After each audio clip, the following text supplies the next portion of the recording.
Yeah, big dog back, I'm commanding the troops. I got a legion of angels that stand at command in my hand, I'm commanding the room. I make them jump from the floor to the roof. They wanna do me Shador, they wanna try to ignore that your boy is the truth.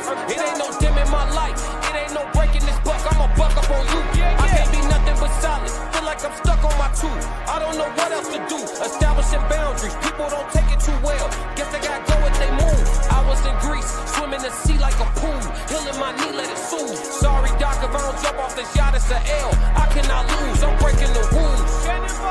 Octopus salad, I hate.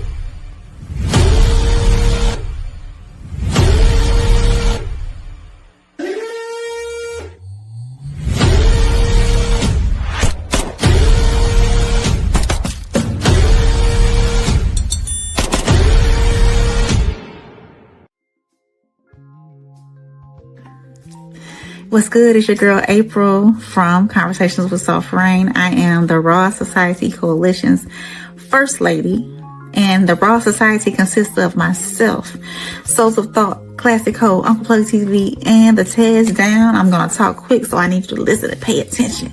Guess what? February 13th, 2026, we're going to be live and in person in Chicago, Darien, Illinois, at the Q Bar for a Singles and Soulmates live Valentine's panel. Come with your boo, your bestie, or just your single beautiful self. You never know. You might find your soulmate. We're going to be having good conversations about relationship, love, friendships, and any and everything in between. And plus, we have an awesome performance by B-Class himself. So click the link in the bio. Purchase your tickets while they're on sale. Let us be the prelude to your Valentine's weekend, and I can't wait to see y'all there.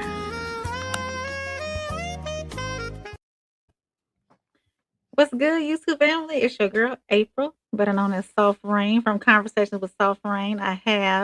This is Tuesday night, and we bring you No Middleman panel on Monday, Tuesdays, and Wednesdays. This is Tuesday night. How you doing today, Souls? I'm doing amazing. It's a blessing to be seen and not viewed any day. Oh, definitely. We'd like to welcome everybody on in. What's up, Sko? What's up, Uncle Plug? And everybody who has not commented, make sure you like, comment, subscribe, share this with your friends, so we can continue to bring you this great content that we make every day. So welcome on in, Jen. Plug said he just got home. He's gonna be here in just a little bit. And today, y'all, we have a special guest, Miss Roxy. Miss Roxy wanted to come on and talk a little bit about unconditional love and share her experiences. So we're going to have Miss Roxy come up in just a second. We're going to open up the show with our music selection, our new thing that we're doing here on the No Middleman. You know, we bringing you the same guy. Nothing changed, nothing changed but the lyric. So we're going to bring you guys Toby Nagwagwe. That's how you spell it. Say his name correctly. We're going to go ahead. One more time for me. Toby Nagwagwe. Nagwagwe. Mm-hmm. Toby Nagwagwe. We're going to bring him up again. He is sung right here. I think it's going to go perfect for our icebreaker tonight. That's going to be brought to us by our good friend Roxy. We're going to be talking about unconditional love, and this song is called Love. Hey, y'all gotta chill. All right, here we go. It don't matter. Look, on God, like the month of February, you should know it's all love now. I tip my hat to the ones who got cut before your boy, word to Kung Lao. Though you shine like a rollie full of diamonds, you could never be a bust down. You're the perfect score, no touchdown, but the perfect one to make a love child with. Ooh, I got a niche, but it's in a place that only you can scratch. The firewood lies inside my heart, needs the perfect flame, you're the perfect match. So if you could, better yet, I know you can. I just hope you feel obliged to give a G like me the opportunity to possibly slip and slide to your heart. Yeah, and press all the buttons that decimate your guard. Yeah, cause it's hard to renovate what someone else tore apart. Yeah, and a love as deep as the ocean still contains sharks. Yeah, don't let them gas you up, it's just fun. Yeah, every single person that I know desires something real as hell, but heaven knows that you can't dilly-dally or go to and fro. You got to dive in it from your head to toe and just flow. Let's see, a love is for anybody willing to get soaked. And if you ready to get wet, let me just pull you in. Yeah. Till the deepest been of the way. Nah. Yeah. Two. To the deepest pit of the way. Na na na na na. Yeah. No tug of war when I pull. Hope you don't pull away. We all need love in a world full of hate. Yeah. Come on, Luke, sing. No tug of war when I pull. Hope you don't pull away. Yeah. We all need love in a world full of hate.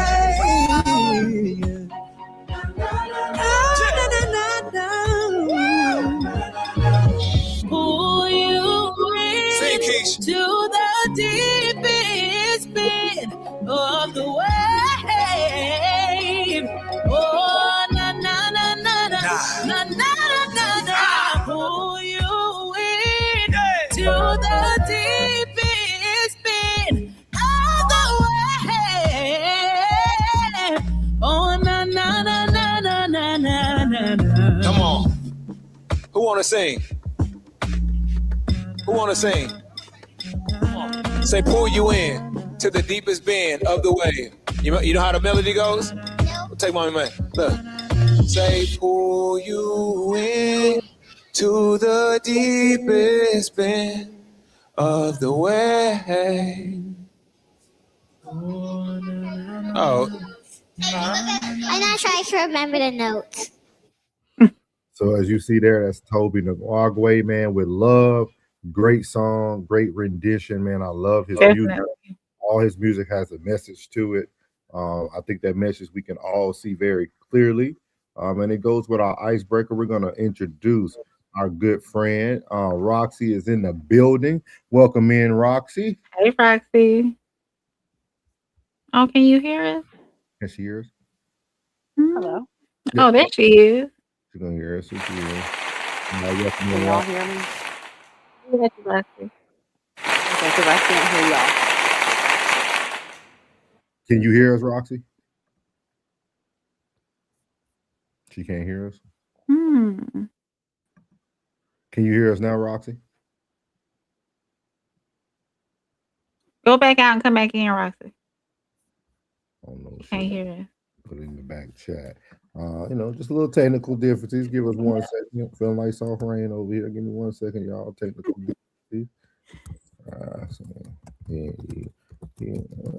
So as we get in contact with Roxy, see if she can hear us. We're gonna have her backstage, but we are going to be talking about unconditional love. It was a topic that we hit on yesterday, and she had some good comments in the chat, man. And we welcome anybody who has any opinions, thoughts. You can come up here. You don't got to be on camera. We ain't forcing you to be on camera, things of that nature. But we will force you to speak your mind. Speak your mind. We want to hear your voice. We want to hear what y'all got to say as we get through these comments while we waiting for Roxy to come back in backstage. Kay said 333 was good. Kay was good, man. Kay been in that thing. Classic said 333. Toby be going crazy. Yes, he does, Big Sco. My goal is I'm gonna have to get Rain educated on the story, Sco. I'm gonna try to see if we can do like a review to their story. Can you hear us now, Roxy? I'm back and I don't know what happened. I'm so sorry. Oh, you're fine. You can hear us though? Yes, I can hear you. Oh, good. We're about to get started. Just a second, just going through these chats. What's up, Flip 333? Sco said, "What's up, Souls?" Rain, man, we doing. Hey, Sco. Yeah, so we welcome all people that are here, man. You can speak freely as well. We appreciate everybody. So we want to start this out tonight. Roxy, let me move you to the middle. Get Rain over there to the right or her left, however it looks on her screen. Want you to kind of just open up, which however you would like to open up. This is new for me and Rain as well. And once he gets up here. So this is going to be our first time hearing however you would like to share. And anywhere you would like us to interject, we are here for that. Well, I've been watching y'all lives quite a bit. And Split Classic has always got to comment or say something about unconditional love and if that's something that we can do. And I had asked a question and it was referring to unconditional love. Is this a matter of within a relationship, without out of a relationship, in love with someone, or having love for someone? Because this can be in multiple different ways, I think. Mm. You want to break down all three? Oh Lord Jesus. Or I whatever? think you can unconditionally love someone.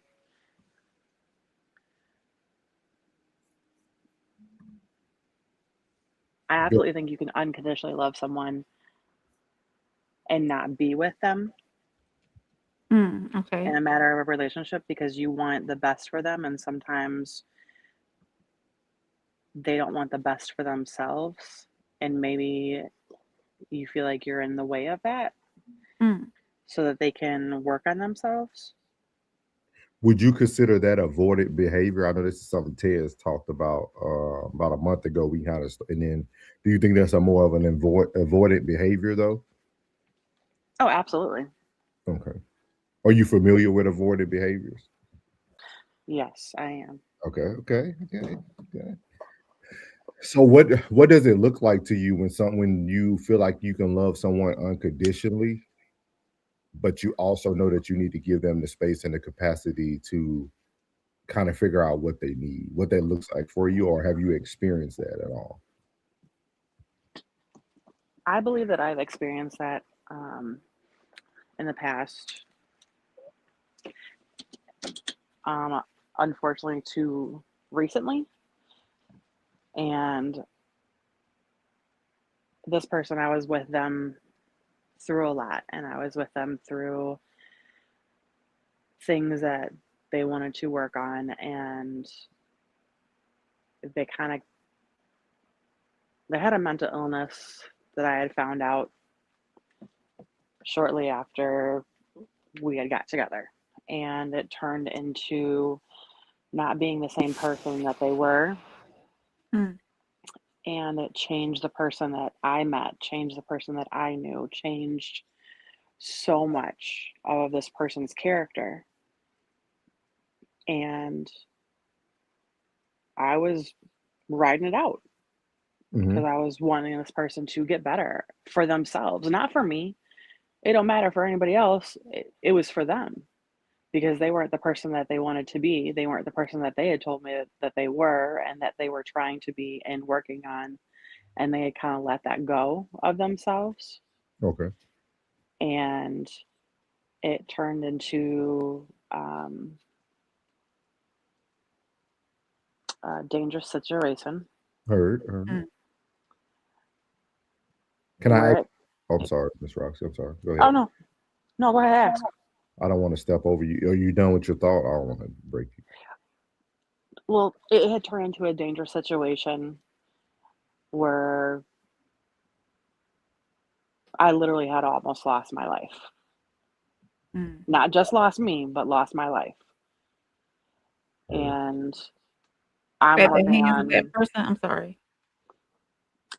that process now of healing myself and doing what I have to do to be better for me and be a better mother and a better caregiver to my mother and be who I know that I can be and who I'm supposed to be rather than just be this broken person because of this and having to let go of this person and really, really let go and fall back and pray and hope and that this person takes care of themselves because it doesn't matter of all the things that we had gone through in that amount of time, but it was something that I care for this person regardless of how they treated me, how whatever they did to me, and I want this person to get better for themselves, not for me, not so we can be back together, not so we can have anything, not so we can even be friends, just so that they can be better for themselves.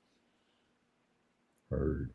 So, Roxy, can I ask you a question? How long did you know this person before you guys started dating? It wasn't very long. They had just moved to this area, and Oh, I typically don't date in my area. heard. Um, What intrigued you? Like what brought you in so quickly? Very charismatic, very upbeat, very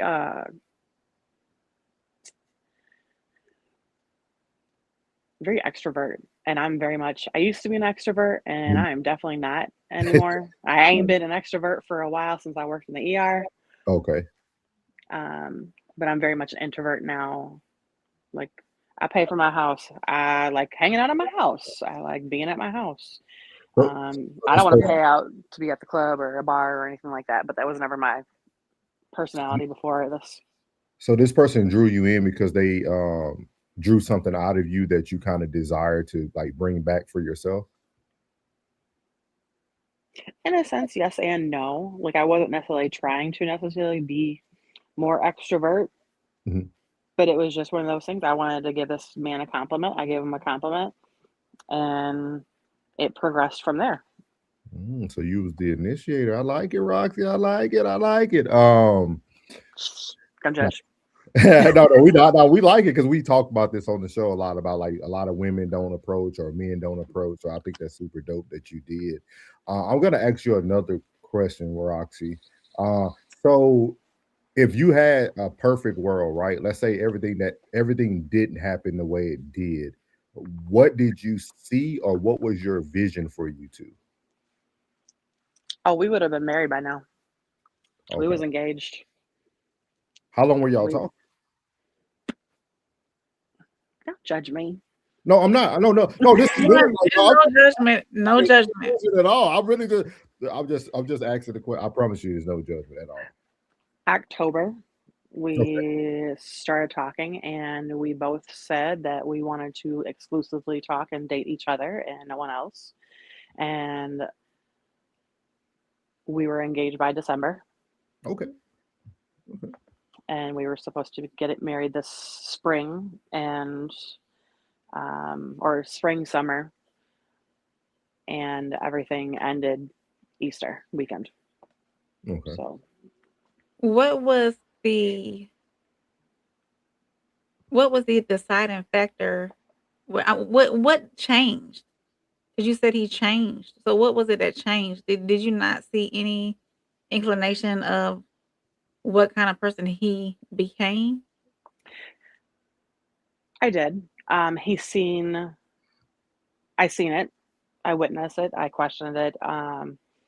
He had had an issue with substance abuse and drinking, and his birthday was in November. He wanted to turn up for his birthday in November, and that just meant him at the house chilling and having a good time, and not necessarily going out or anything like that, which was fine with me. Mm. And I asked him, I'm like, "Are you sure you're okay with this? Are you sure you're okay with having a drink? Because I know it's been a long time since you've had a drink. Are you sure that's something that you wanted to do?" Because I'm not trying to say that you can't. I'm not trying to say that you can, but I'm like, your sobriety, you've taken such a proud um, respect in your sobriety and staying sober. And I don't want you to feel like it's necessary to do it for just because it's your birthday. I want you to do So it. Like, I want you to make your decision for yourself because you're a grown man. And mm, I want you to know that I support you in your sobriety 100%. So this is not something you feel like you have to do. I am not a big drinker at all. My family is full of alcoholics, and that is something I do not desire to be. Okay. Definitely understand that. Just to give you a little background about me, Roxy, that's what I did for the past 15 years. I'm a KDAC, a certified alcohol and drug and dependence counselor. So I can definitely relate to you in those time frames and understanding, like trying to have like clear boundaries, but not trying to control the person and let them Right. make their own personal decisions. So I can definitely respect that.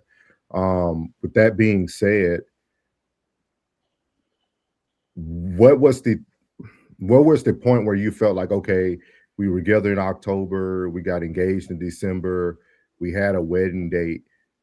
How many moments were there when you were like, okay, maybe we should slow down, or maybe we should try a different route, or Like, was it very It was was it very fast paced. okay, okay, okay. Like, and whenever I say fast paced, it was good uphill, going, and then it went to a roller coaster. And it started around the time that the drinking occurred. And correct me if I'm wrong, he's younger than you, ain't he, Roxy? Yeah. Okay. I could tell. What's the age difference? What's the Probably 3 to 4. Uh-uh. 10. No, it's 8. Oh, okay. Okay. okay. Okay. Okay. Awesome. Awesome. So now that I don't want to stick on the relationship too much because I'm glad that you're healing from that, and I don't want to open up any new wounds that you're healing from. With that being said, what does unconditional love look like from you moving on? Like, what do you now desire unconditional love to look like for you to display to others?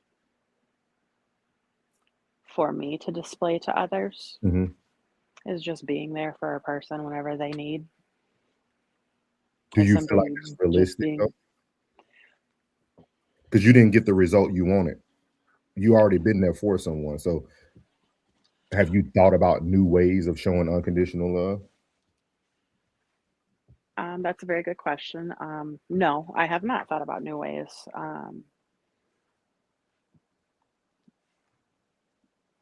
I'm not sure, honestly. Don't worry, Rox. We're gonna do a 30-year series on this. Don't even worry. You ain't gotta Oh, we ain't gotta unbox it all today. We ain't gotta unbox it. I'm serious. I love We this conversation. Yeah, I love this conversation. So Mhm. I'm just trying to give you some things that you can think about as well while you're on your healing journey, right? Because you're going to hear a lot of the cliche things from people. You're going to read a lot of books. You're going to oh listen to a yeah, lot of podcasts. But just coming from like my own experience, I feel like now we have to recreate what reality now looks like for moving forward to new relationships.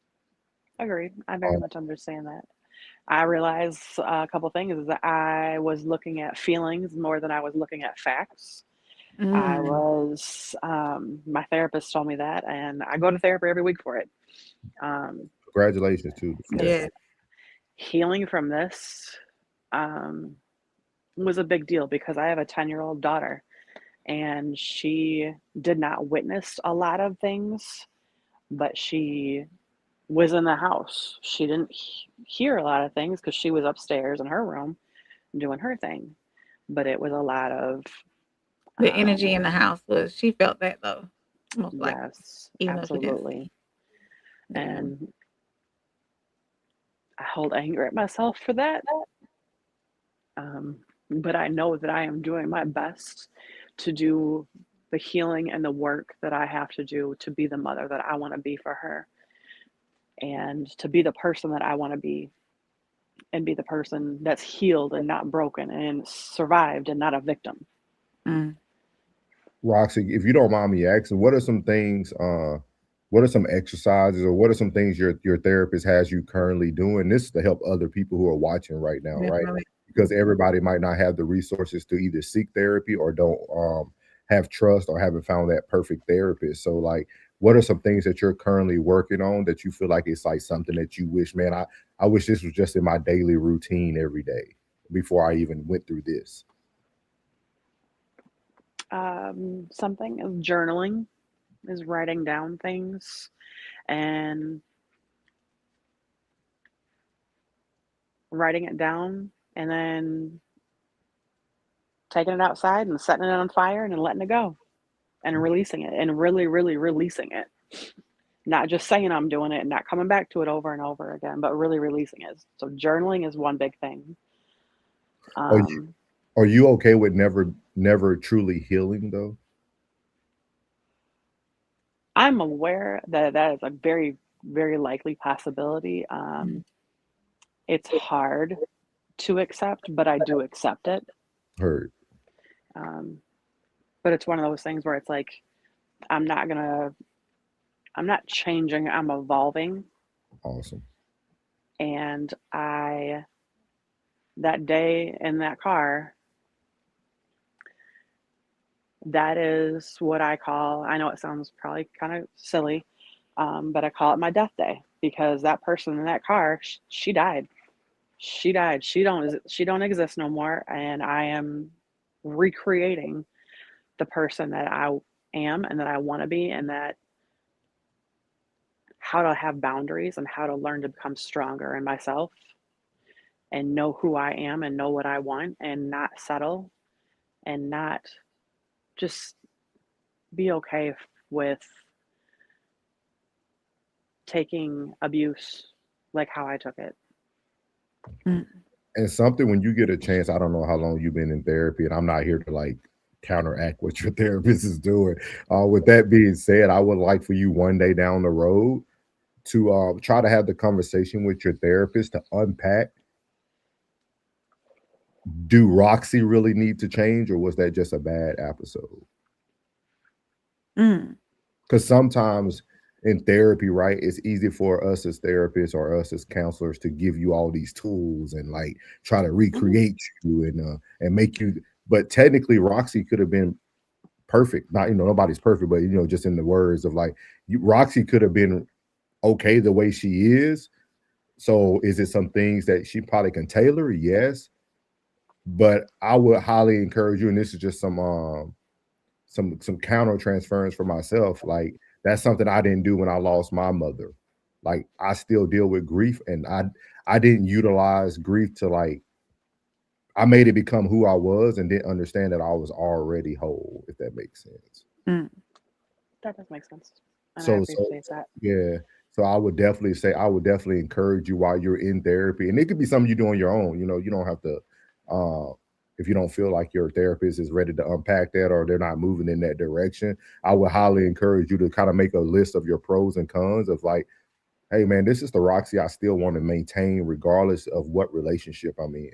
Like, these are some great qualities. Yeah, that this outfit didn't fit that person, but it doesn't mean that that outfit won't fit the next person.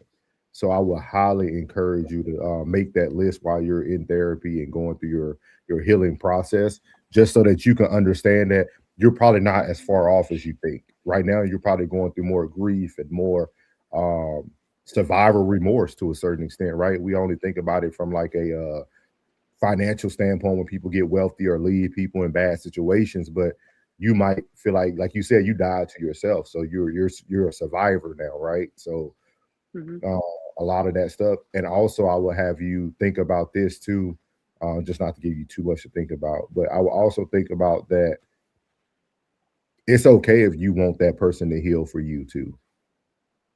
Not meaning that you want them back, Right. but it You also, wanna see them in a better space. yeah, it's also something that you will be able to say, you know what, I encountered this with this individual. I went through this experience with this individual, and now we're both better. Yeah, we're not together, but we're both are truly better.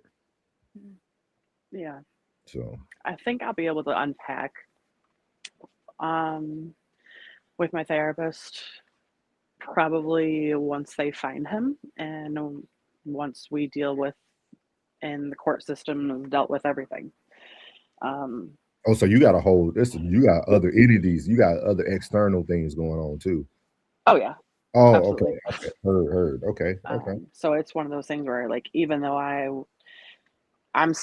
feel like I'm still living in survival mode because I have to have my head on a swivel everywhere I go, every time I step out of my house, every time, even I'm in my house. And I know That's that tough. because a lot of stuff happened in my house, and It's I like a have constant reminder almost. it is very much so because my bedroom is the room where everything happened, and not the ending of everything happened, but where the end of everything really started. Yes, ma'am. Did all I'm trying, it's a lot to take in. Did all of it start after the drinking started again? Or was it or did some peak out and show before that? No, it was the drinking. Oh, it was okay. It was the drinking, Mhm. and uh, I had taken him to a hospital down south because he has severe mental issues, Mm. which I pray and hope that he is getting help for.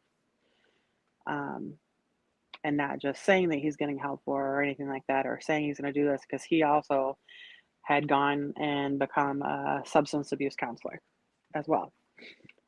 So he's like, I know all the tricks, I know all the answers, I know all of this, but it's okay, but how are you implementing those into your life? Right. And you can want something and you can self-sabotage yourself and not act in the way that you want something. Definitely. Yeah. And that is one thing that I know occurred. And the paranoia had just became too much, and where I wasn't in control of my phone even, and I wasn't going anywhere alone, and I wasn't going anywhere. Like groceries were being delivered because of this. Because I didn't do anything, but it was the assumption that I had done something, or that I was doing something, or that I was planning on doing something because of his past trauma with relationships of always being cheated on. I'm gonna let you know something, Roxy, and I could be wrong, and you can let me know in the future if I'm wrong. His trauma wasn't relationship; it was his relationship with alcohol. Oh yeah. I think it was probably, honestly, that's a very good truth. But I also think it was his relationship with relationships, and his relationship with how with his mother whenever he was a younger child too. And Because you said you work in the ER, so like not to be in your business, are you like a I nurse? used to. I Okay. used to work in the ER. I don't work in the ER anymore. I actually just take care of my mother. Okay. I'm her sole caregiver. Okay. So you always been in that role of a caretaker. Oh yeah, since I was young, even in like middle school. I remember doing that with family members who had gotten sick and came home on hospice. He brought And you a lot of sense of satisfaction, didn't he? he did. And he was there for me like no one had ever been there for me. And he supported me whenever I was sick. He took care of me. He did everything right, and then it went really, really wrong. And whenever I say wrong, it was the drinking, the obsession with controlling what I was doing, where I was going, who I was talking to, where I even looked, in what direction I looked.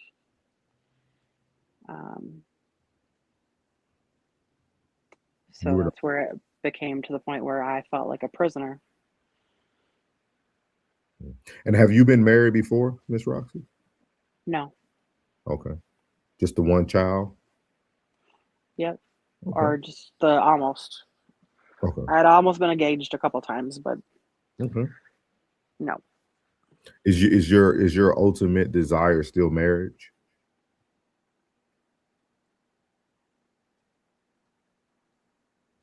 Yes and no. Or more companionship, like somebody you can truly That companionship. Okay. Like I ain't gotta have a piece of paper tied to my name with somebody else.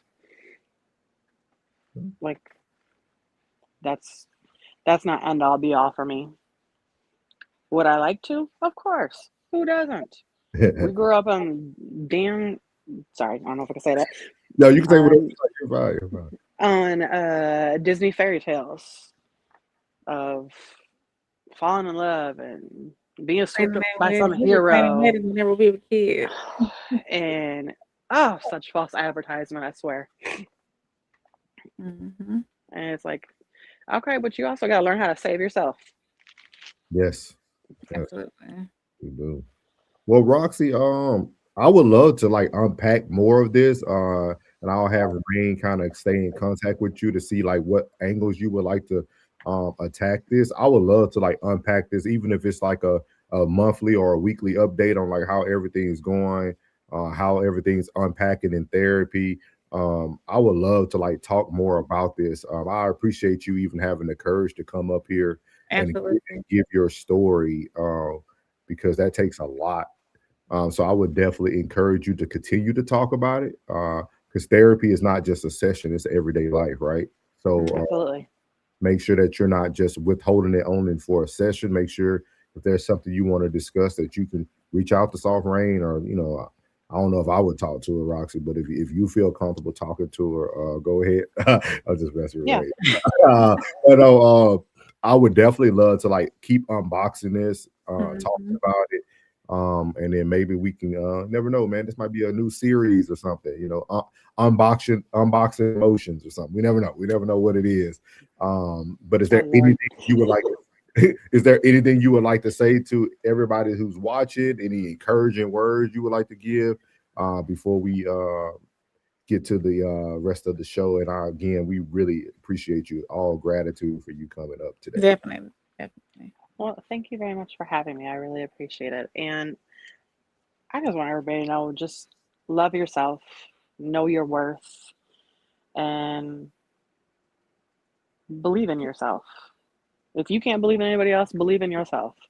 And don't just talk it, start walking it. Heard. Definitely. Thank you, Roxy. Well, we appreciate you, Roxy, man. You're welcome up anytime you like. Always reach out to just Soft Rain. I know she has your contact information. So let us know. We can make this a weekly thing, a daily thing, whatever you want to make it. We can make it that. But again, we appreciate your time. And guys, this was our icebreaker on unconditional love. And we appreciate you, Roxy. Thank you very much. I appreciate it. You have a Thank great you, night. Roxy. You too. So we're gonna get to some of the comments. Yeah. Yeah. Man, that was good. That was great. Yeah, that was good. Thank you, Roxy. Yeah, man, that was deep. Mm-hmm. I like that type of stuff, but that was dope. Let's see here where we're gonna start. Yeah, okay, we'll start right here. Georgette said, I think unconditional love works for kids, but we have to have healthy boundaries when dealing with others. Ted said, Roxy in the building. Kay said, I think there's always a condition, even if it's just normal and fair, bare minimum conditions and boundaries. You can keep loving someone past those conditions, but it will cost you a part of yourself. Definitely agree.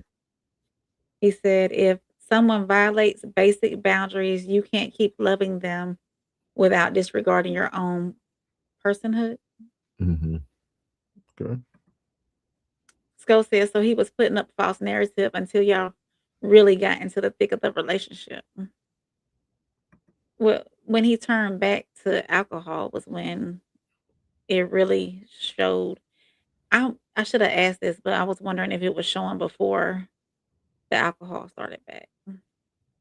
And maybe she just didn't see it as well. Ted said, I think people should abandon the idea of unconditional love completely. Not because it's not a good idea, but because it isn't realistic and doesn't exist romantically. Skull said, hit the like button, it's free. And he also said, burn some sage and cleanse your house and get the bad spirits out. And some jasmine too. Classic said, Queen Coast Thursday, Roxy. Classic, I got her information, so I'll let her know. Let me know when you're ready to, or what time we're rolling. Yeah. Ted said 333 targets. Ted said, good job, Roxy. Yeah, that was dope. That was super dope, man. Super dope. I know we joke a lot. I know classic, everybody talk about, but this is truly a safe space, man. Absolutely. And that's one thing I won't even allow yourself to, I won't even ask you questions that are going to even have people judging your character, just kind of being able to ask those open-ended questions so that we can get to the meat and potatoes of what's going on. But man, I all commend to her, man. Like she that's a lot. Oh yeah, definitely. That's a lot to go through. I was trying to unpack everything. You're a therapist, or you've been in that. You ask questions, and so you know the right things to ask. And I was still trying to take everything in, but it was interesting hearing her Yeah, story. yeah. Yeah. So hopefully Roxy's still watching. He Mhm. says it's always interesting. But yeah, so like that's so for Rain, just for your perspective, that'll be kind of like what we would call a triage, right? Like Mhm. very quick. Uh like she probably experienced that at her like first session, right? It's Oh like yeah. let's say you walked in and something was going on, we just gonna triage you. I just need to see where you are. Okay, what happened? Okay, Mhm. we know a little bit about you. Okay, The I'm just intake form. yeah, yeah. But see, the intake is longer. Oh, okay. So The this is the triage. triage is Okay. immediate, like just quick, 5, Mhm. 10 minutes. Let me triage you, see what level of care you're gonna need. Right. Then once we do that, we'll take you and we'll bring you come back for an intake. Intake is normally about an hour and a half or so. Mhm. That's me. I'm not gonna just ask you where you married. I'm gonna ask you where were you born? What's your childhood like? Like I'm gonna ask you everything All in those deep. your biopsychosocial is where we're gonna Mm. go for that for real. So Okay. Roxy said, thank you. I'm here. I burn sage all over the house, property, and block for real, for real. Yeah, Mm. yeah. We respect it, man. We respect that was Definitely. super dope, man. That was super dope. Mhm. That was super dope. And if anybody wants to come up, just let us know. That felt good, man. It felt like Mhm. old day. That was good. Um I almost said plug. Sco said, I think the signs were always there and they were stuck in the honeymoon phase for so long, just battled the blind eye to what was real and what wasn't. I don't know, Mm. Sco. I don't know. That's why if y'all notice, I haven't made any preconceived notions. Like that's why I really want to unbox it with Roxy. Like I think it'd be a great thing to do because Mhm. sometimes, I don't want people to my fear is people getting away from things that are in reality that are true. Like I Yeah. do believe that some people believe in first love at first sight. Some people feel there's unconditional love. Just because I might not believe in things, I never want to give such a strong opinion to someone's situation Mhm. that turns them for who they truly are. Mm. And that's why I gave a little bit of myself in when we were talking, because like I know how that feels to like live. Like now I'm Norris of grief. I'm souls of grief now. Like Mhm. I'm not like who I was as a teenager and young adulthood. Like that guy is gone. Like, you know what I mean? And it was because I didn't really sit in it and process it. You know what I mean? I tell Mm. people my mom passed in '08. I ain't do therapy for the first time until 2018. Ooh. That's a whole decade. Like, Yeah. that's a whole decade of like being a man, being a father, trying to be a provider, protect. Like you doing all these things as a man Mhm. while neglecting the one thing that you're badly holding on. You got the short straw of. You know what I mean? Right. She said, "Nah, it flipped like a light switch after the alcohol return." We're gonna talk about Mm. it, right? We're gonna talk about it because I'm gonna tell you the alcohol never left, but we'll talk about Mm. it. We'll talk about it. So man, great start of the show, man. We appreciate, man. Definitely. That made me feel good, man. All right, man. Y'all ain't gonna find this nowhere else, man. Y'all ain't gonna find this nowhere else. I know y'all watch a bunch of different podcasts and different shows. You ain't gonna find this nowhere where people can switch and go into a little therapy bag, go into a little comedy bag, go into like you ain't gonna Get some of everything over here. We fulfill all your needs on this like we your real life 7-Eleven on podcast. side. Whatever you need. Or if you Whatever don't you need. know, it's gonna be Sheets. Sheets got good food, everything for you. Mhm. She Uh still has some good food, I ain't gonna lie. People love it. People love it. So The only he time I get to see him though is when we're in West Virginia. yeah. Sco said, yeah, this is one of the best episodes of season 2 so far. Thank Appreciate it, you, Sco. Sue. Appreciate it, man. He Thank said, you. yes, indeed. Yes, indeed. So we're gonna move into the first topic of tonight. I was gonna use classic, but classic went a whole nother direction. So I'm gonna start with Anton up here so it matches the thumbnail. If y'all seen our thumbnail, this is Claudia Jordan admits to regret at 52. And Mm. we're gonna go into some of Anton's show on the other show. Anton actually talks about something that we talked about last night. Oh, So wow. it's gonna be super dope. But Watching. I'm gonna get it started right here. I sped it up. We all know that The guy's a little zesty, so we got past that already. So we're gonna hear what he has to say to Claudia, and then gonna hear a little bit of Anton, and then me and Rain gonna break this thing on down. I told you about dating like in your 40s and 50s back then. You know, you think that when you're ready to settle down, that there's always going to be a lot of supply on the shelves, and it's not. Like at this age, a lot of the good guys are married or taken because they're good guys. And I was having a conversation with a girlfriend of mine the other day, and I'm like, well, your best bet now is maybe someone that a good man that maybe is coming out of a marriage, getting a divorce. So, you know, I think in our youth, and I would like people to know this when they're younger, we think, oh, there's always going to be an endless supply. I can wait till tomorrow. Don't put off your happiness waiting. You know, if you find that good person, like a lot of times we wait, well, it's not the right time. It's never going to be like the right time. I would say go for it more. I wish I would have told someone told me just go for it. I probably have overlooked a good candidate before, you know, like maybe, why is that though? Me thinking the timing thing, maybe prioritizing career. You know, I definitely was always like work. So now they have resorted to waiting for great men or good men to get out of a marriage or to basically get out of a divorce, or just waiting for the leftovers from another woman, hoping that he then removes himself from his relationship to then make himself available for you. My, oh my, have the mighty have fallen.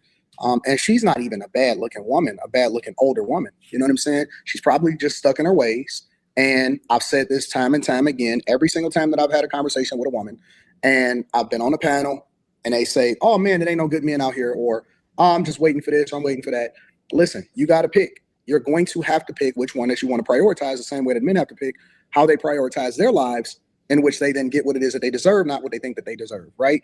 And so when you think about it from this perspective, as a woman that is very, very decent looking, as an older woman, if she can't find a person, either her standards are too high, or as she admitted, she probably passed up on the guy that she was supposed to marry. That guy then has now moved on to, you know, greener pastures and a better situation, instead of somebody that felt like they needed to be a career woman. And don't get me wrong, I'm not saying that it's bad to have a career or to be a career woman. What I am saying is that you cannot sit there and have both or dictate what the terms are, because in this situation, there would be somebody else on the other end of that conversation that would have to give you access to marriage. You know what I'm saying? Like you can't dictate how men are supposed to wait or show up for you when it's convenient for you. Men control access to marriage. It's always been. I never thought I had enough cushion built up to like relax and take my foot off the gas and start a family. And then it just go on and on and on, and then you be 100 years old and they like it's still working. And I think I will say specifically with why is his feet like that? I don't understand it. Black women, and why do women always feel more comfortable? Never mind. Let's just continue. I feel like we don't really have the luxury to think that we can kind of take time off like that, you know. And I specifically say Black women because like we're usually the backbone of everything, you know, not even just with our families, but with our friend circles. Like it's always something for us to do. We're always taking care of somebody else. I don't have children, but I'm always like feeding a friend or taking care of someone or helping somebody out or doing a favor. And I think that's a cape that we put on ourselves. No one told us to do this. It's just something in us that we do. And if you think about the Black woman in your life, you probably think, she's like a superwoman for everybody else. When does she slow down for herself? I think with Black women specifically, it's harder for us to ever feel like we can just kind of take a break. We have to be. So she goes into a long rant about the movements and Black women always being the front line of everything. But I want to start with you, Rain. What do you think about Claudia Jordan's thoughts on the being 52 now, no kids, she's not married. She feel like, you know, the advice she gives her friends is to get a person who's like recently out of marriage and newly divorced or things of that nature. I don't know if you guys, I know Plug was at work, but we all got, I know myself and Rain was in the chat for Classic as well. I think Classic and Anton said pretty much very similar things. Classic went a little bit more in depth. But with that being said, what is your thoughts on Claudia Jordan? She doesn't want to settle. She doesn't want to. I feel as though she doesn't want to give up her reins. She doesn't want to be a submissive wife. She doesn't want to be submissive in a relationship. You can tell the way she projects herself that I'm not gonna say she's masculine because she is a feminine woman, but her standards are probably set too high, and she's gonna forever be single. She's 52, no kids, a beautiful, gorgeous woman on the outside. sometimes if you don't, sometimes you just gotta settle. I'm not saying settle for everything, but she's probably looking for somebody that checks all of her boxes. And all those boxes at this big age is not gonna be checked. What Hey, is your Plug, what's what's up, your thoughts, plug? Plug? What is your thoughts on her, plug? Imagine that beautiful hair, beautiful eyes, beautiful nose, beautiful lips, voluptuous titties, She's gorgeous. sexy legs, nice waistline, and that monkey ain't monkeying. That might be what it is. That might be what it is too. Hey, I'm telling you something. I mean, I tell you, like when that is good, a man will accept a lot Mm. from a woman. A lot. He'll put that cape on, take it to the cleaners. So there is power in the P? There's exception. Exception. Oh, there's exception. Okay. Exception. I mean, she's great eye candy. I'm pretty sure a lot of men will always invite her out. You know, hey, would you like to go to this gala with me? Oh, got this banquet. Would you like to come? Oh, my company's throwing this party, and she's great eye candy. And then get her to the crib, that passionate, hot love, movie kisses and then we finally get there and be like, womp, womp, womp, womp. Well, That'll do it. I'm out.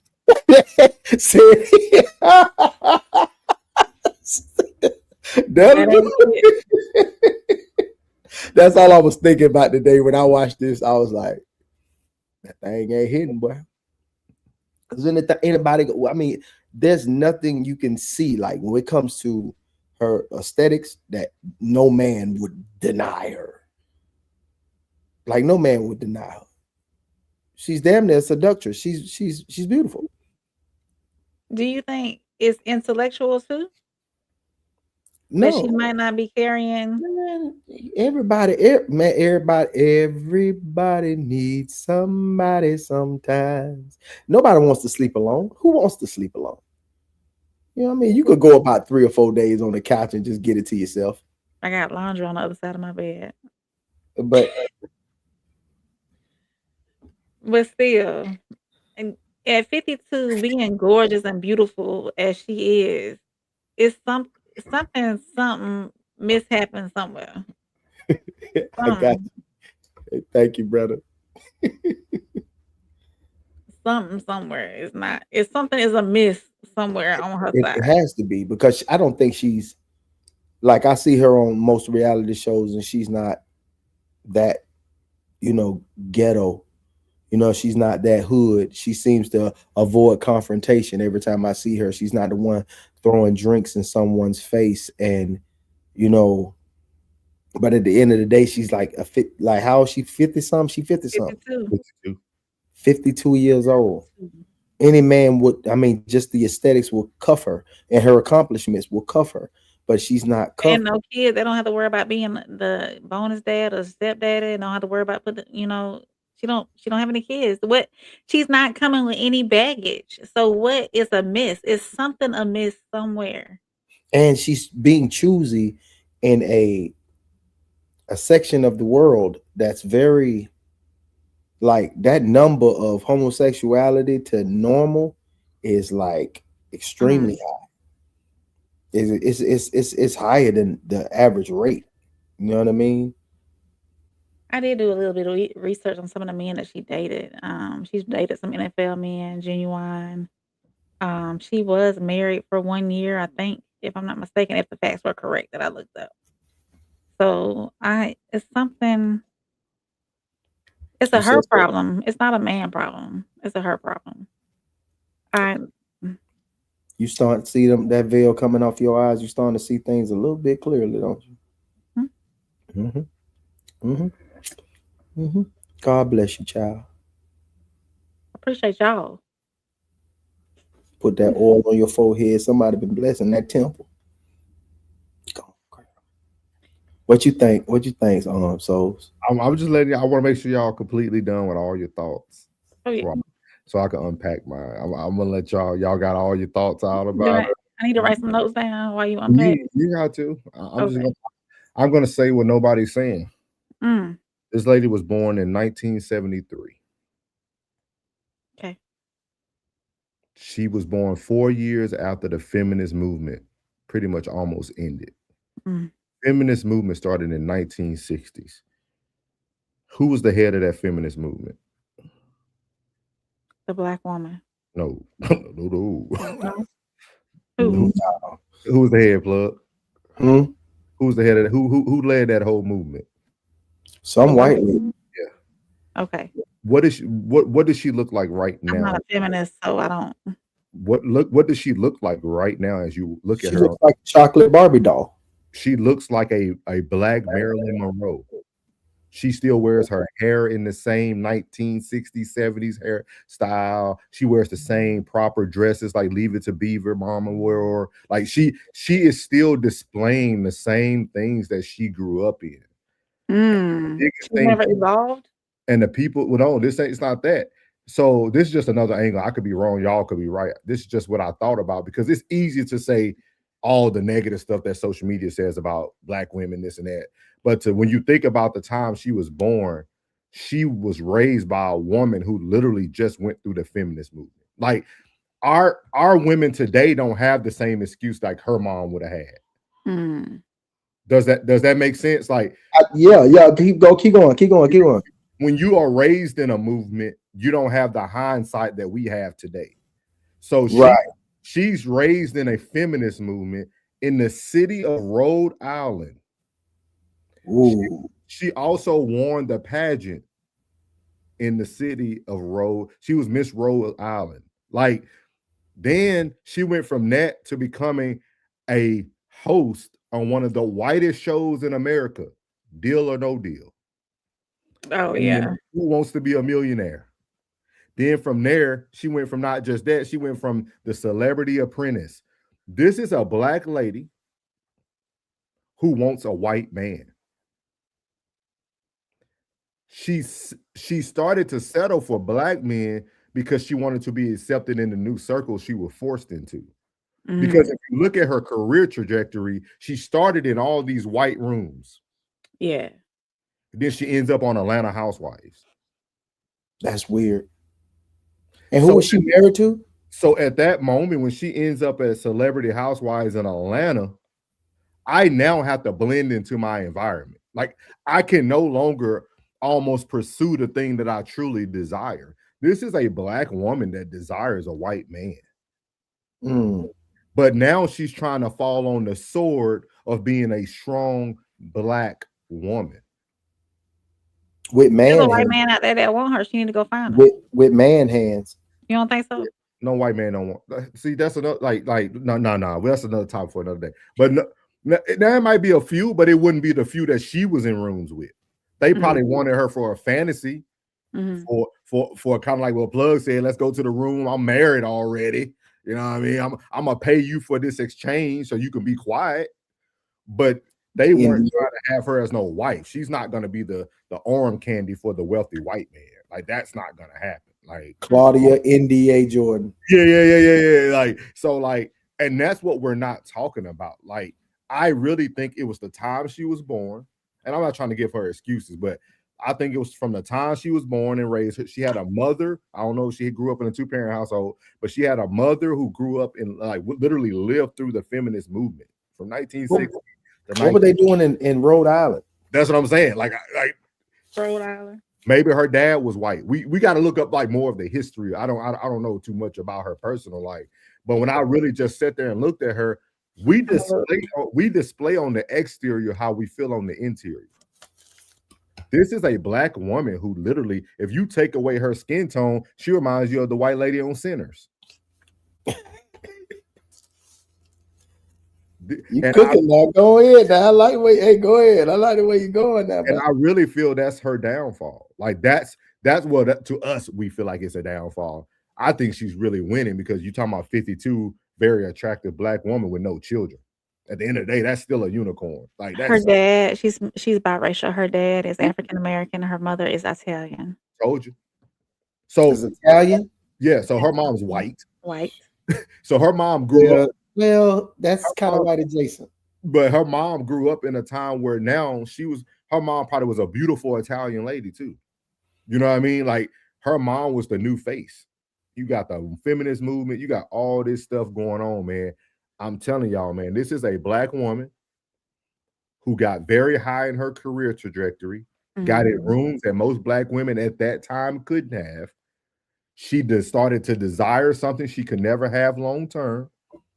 Then once all these shows, because y'all gotta think about it, probably mid 2010, internet started taking over with like Netflix and Hulu, and so like all people stopped watching normal TV. We started watching TV series and all that stuff. So her career went from 60-year-old retired senior citizens watching Deal or No Deal or Who Wants to Be a Millionaire to now she has no job really. Nobody really, and they really want to see a black woman on TV as the face.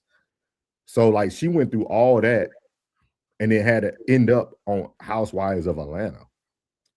She grew up in Rhode Island because her father was in the Air Force. He met her mother in Italy where he was stationed. And then they came back here. And I never looked up her history. And I got all this by just how she looked appearance-wise today. Mm-hmm. I don't know nothing about her history other than her career trajectory and how she was dressed. That lady literally looks like somebody from the 1970s, dog. Like Leave It to Beaver type mom. Like literally Marilyn Monroe hair, like just flowing hair. Like, and it's always been that way. Even the older pictures that she was in, her mother even dressed that way as well. See what I mean? So like, I know it's easy for us to like, oh man, a 52-year-old black woman, no kid, man. She just wanted to wait for the right thing. Her cootie wasn't good. No, man, everybody don't have the same story, dog. Like sometimes we got to give people some grace. Like this lady, she's on the wrong marathon now, though. She's trying to lean towards her blackness because that's what makes money today.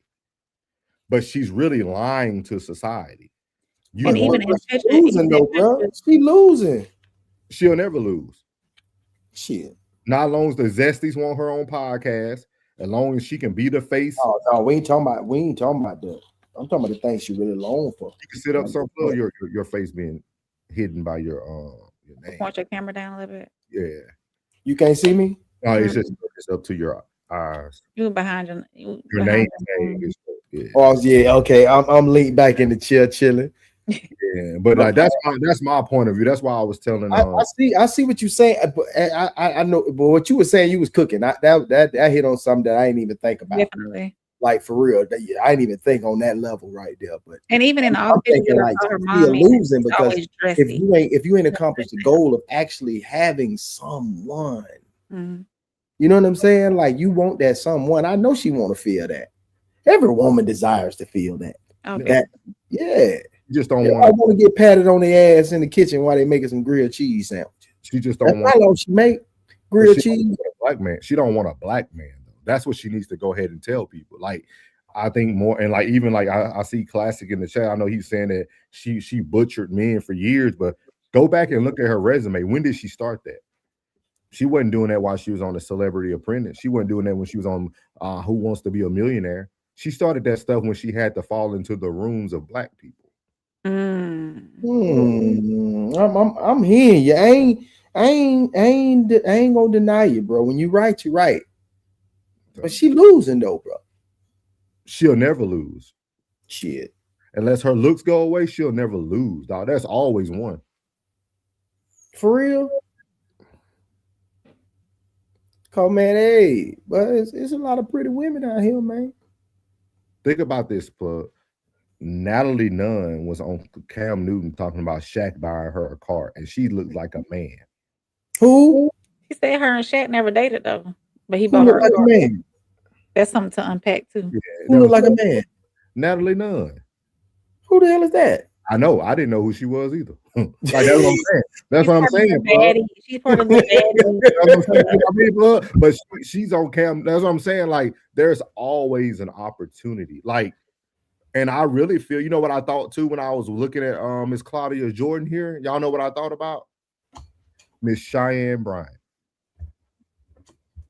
I said, boy, they coming out in droves now. Two peas in a pod. You're gonna start seeing a bunch of attractive older black women making that bad by talking about failed relationships, what they see in the black society, because it's people are gonna listen to them because they are attractive. Like people are gonna at least watch them. It doesn't mean hate pays you just as much money as enjoyment and entertainment. Like people hate you and you still get 1 million views. It don't matter. 1 million views is 1 million views. So like that's true. That's true. So I'm telling y'all, look out, man. She's the second one. She's gonna be you got Claudia Jordan, you got Cheyenne Bryant. You're gonna see some more go on this tour. It's gonna be the True Baddies tour. Like it's gonna be a True Baddies tour. Dog. They finna take over. They finna take over the scene. And Netflix coming out with podcasts. I am so utterly disappointed. I got hope. I got hope. You want to read some? Let me. Man, Yeah, sure. We got a lot. Yes, indeed. Thank y'all for the comments. We appreciate y'all. That's a classic. Said, man, Ted's got his eyes looking. Skull said, "What's the word, The word is eyes tied, boss." Hey, Miles. Welcome in, Miles. Fozzie Bear Boots. Oh, Fuzzy Bear Boots wearing. Yeah, she got a little boots. Yeah. We gotta get Miles up here, man. Yes. Skull said at this point she is looking for a husband. She won't find one if she's not coming submissive. Because being bad is only going to get you so far. Absolutely. Ted said, "Voice of Velvet, huh? Plug. Voice of Velvet." Yeah. That means Roxy a lot said, from you, Tez. Roxy said, Roxy said, "Compromise is what's important to making that you are getting the priorities of those boxes." She probably doesn't want to. Miles said, "Yeah, her standards are probably non-negotiable." Hey, Lisa. Welcome in, Lisa. She's 52 with unrealistic expectations. She needs to take what she can get. Damn. That's coming Classic said, "Check your phone, Classic's laughing. Miles said, "Clean laundry, I hope." Laugh out loud. Oh, yeah, it's clean, Miles. It's clean. Roxy said, "Laughing my tell off, facts rain." Lisa said she's type A. Men don't want to deal with type A women, in my opinion. Only the ones that can be Classic successful. said, "No, she wasn't black." Classic laughing. Classic said she's in her own way. Ted says she's been dogging brothers for 30 years. Miles said her dad is a former pro baseball player, if that matters. Okay. Skull said, "Sure, you right. Definitely reminds me of the white girl from Sinners." Classic said she's uncooperative. Classic said you can tell. Lisa said, "I think Souls is right about her wanting a white man. It's because she can't find a black man who wants to deal with her." Ted said the woman who wants to be a wife and the woman who's looking for a husband are two completely different women. Definitely. Now hold on. Now with what she said, the one want to find a black man that will want to deal with her. With those aesthetics, you got to think about it. You know what I'm saying? So somebody you ain't really got to take care of. She get to the bag. She's aesthetically beautiful. Even dudes in the hood deal with bras that'll cut your clothes up, bleach them, bust your tires and your windshield. So I don't think it's too much she can do on that side that somebody would like just instantaneously dismiss her unless that box won UPS. I'm just saying. That has to be. I'm telling you, man. I think if I could get 4 dudes that she have dated in the past, and I'd be like, bro, let me ask you a question. And I ain't trying to get all of your personal business, and I don't want to put this out there in the open. But yeah, no. You'll be like, he probably be, man, I was disappointed. She might have been around because she did quite a few videos. I'm not gonna say she was a video vixen, but she appeared in quite a few music videos. So. Vixen is okay. The video 304 is different. Lisa said, "Looks like she lives in Pleasantville." Classic said, "In giving her the same grace she gave us, I'm giving her the same grace she gave us." Classic said, "She's butchered us for years. She gets no grace. Don't spin the block now." Classic said, "I don't care when she started it. I don't owe her ish as a black man." Classic said, "She's not cracking like that. She cool on some 52-ish." Skull says she used to look way better than she does now.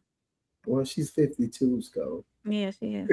Classic says Cheyenne is light too. I don't know why people say she's so bad and ish. She cool on some for your age ish. Oh no, she bad. Come on, y'all. We trying not to act like she a 10. She undeniable now. Hey, both of them bad now. 10s don't wear that amount of face decoration. Yeah, but she look like she'll still be straight in the moment. Ted said, "Let's not gas her up. She's undesirable. What does she have that a woman 16 years younger doesn't have and with a lot of less mileage?" Well, she might be selective with the dingling because she probably. I'm telling you, somebody told her that box ain't in the warehouse. I'm telling you. Somebody told her that box ain't Amazon now. I'm telling you that. Somebody done told her. Somebody said that's probably where her gripe comes in at. It's like, why it's always got to be about that? Every time. I got everything I need. I got this and that. And then they sit in their silence in that room and be like, was he telling the truth? But you got to think about it, Plug. Now, let's go back to my thought process or my analogy. She would need some work, right? If that's what she started with.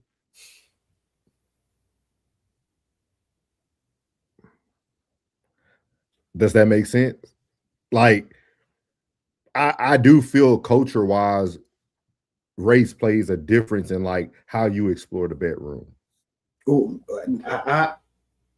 Now hold on now. I got a lot of white homeboy.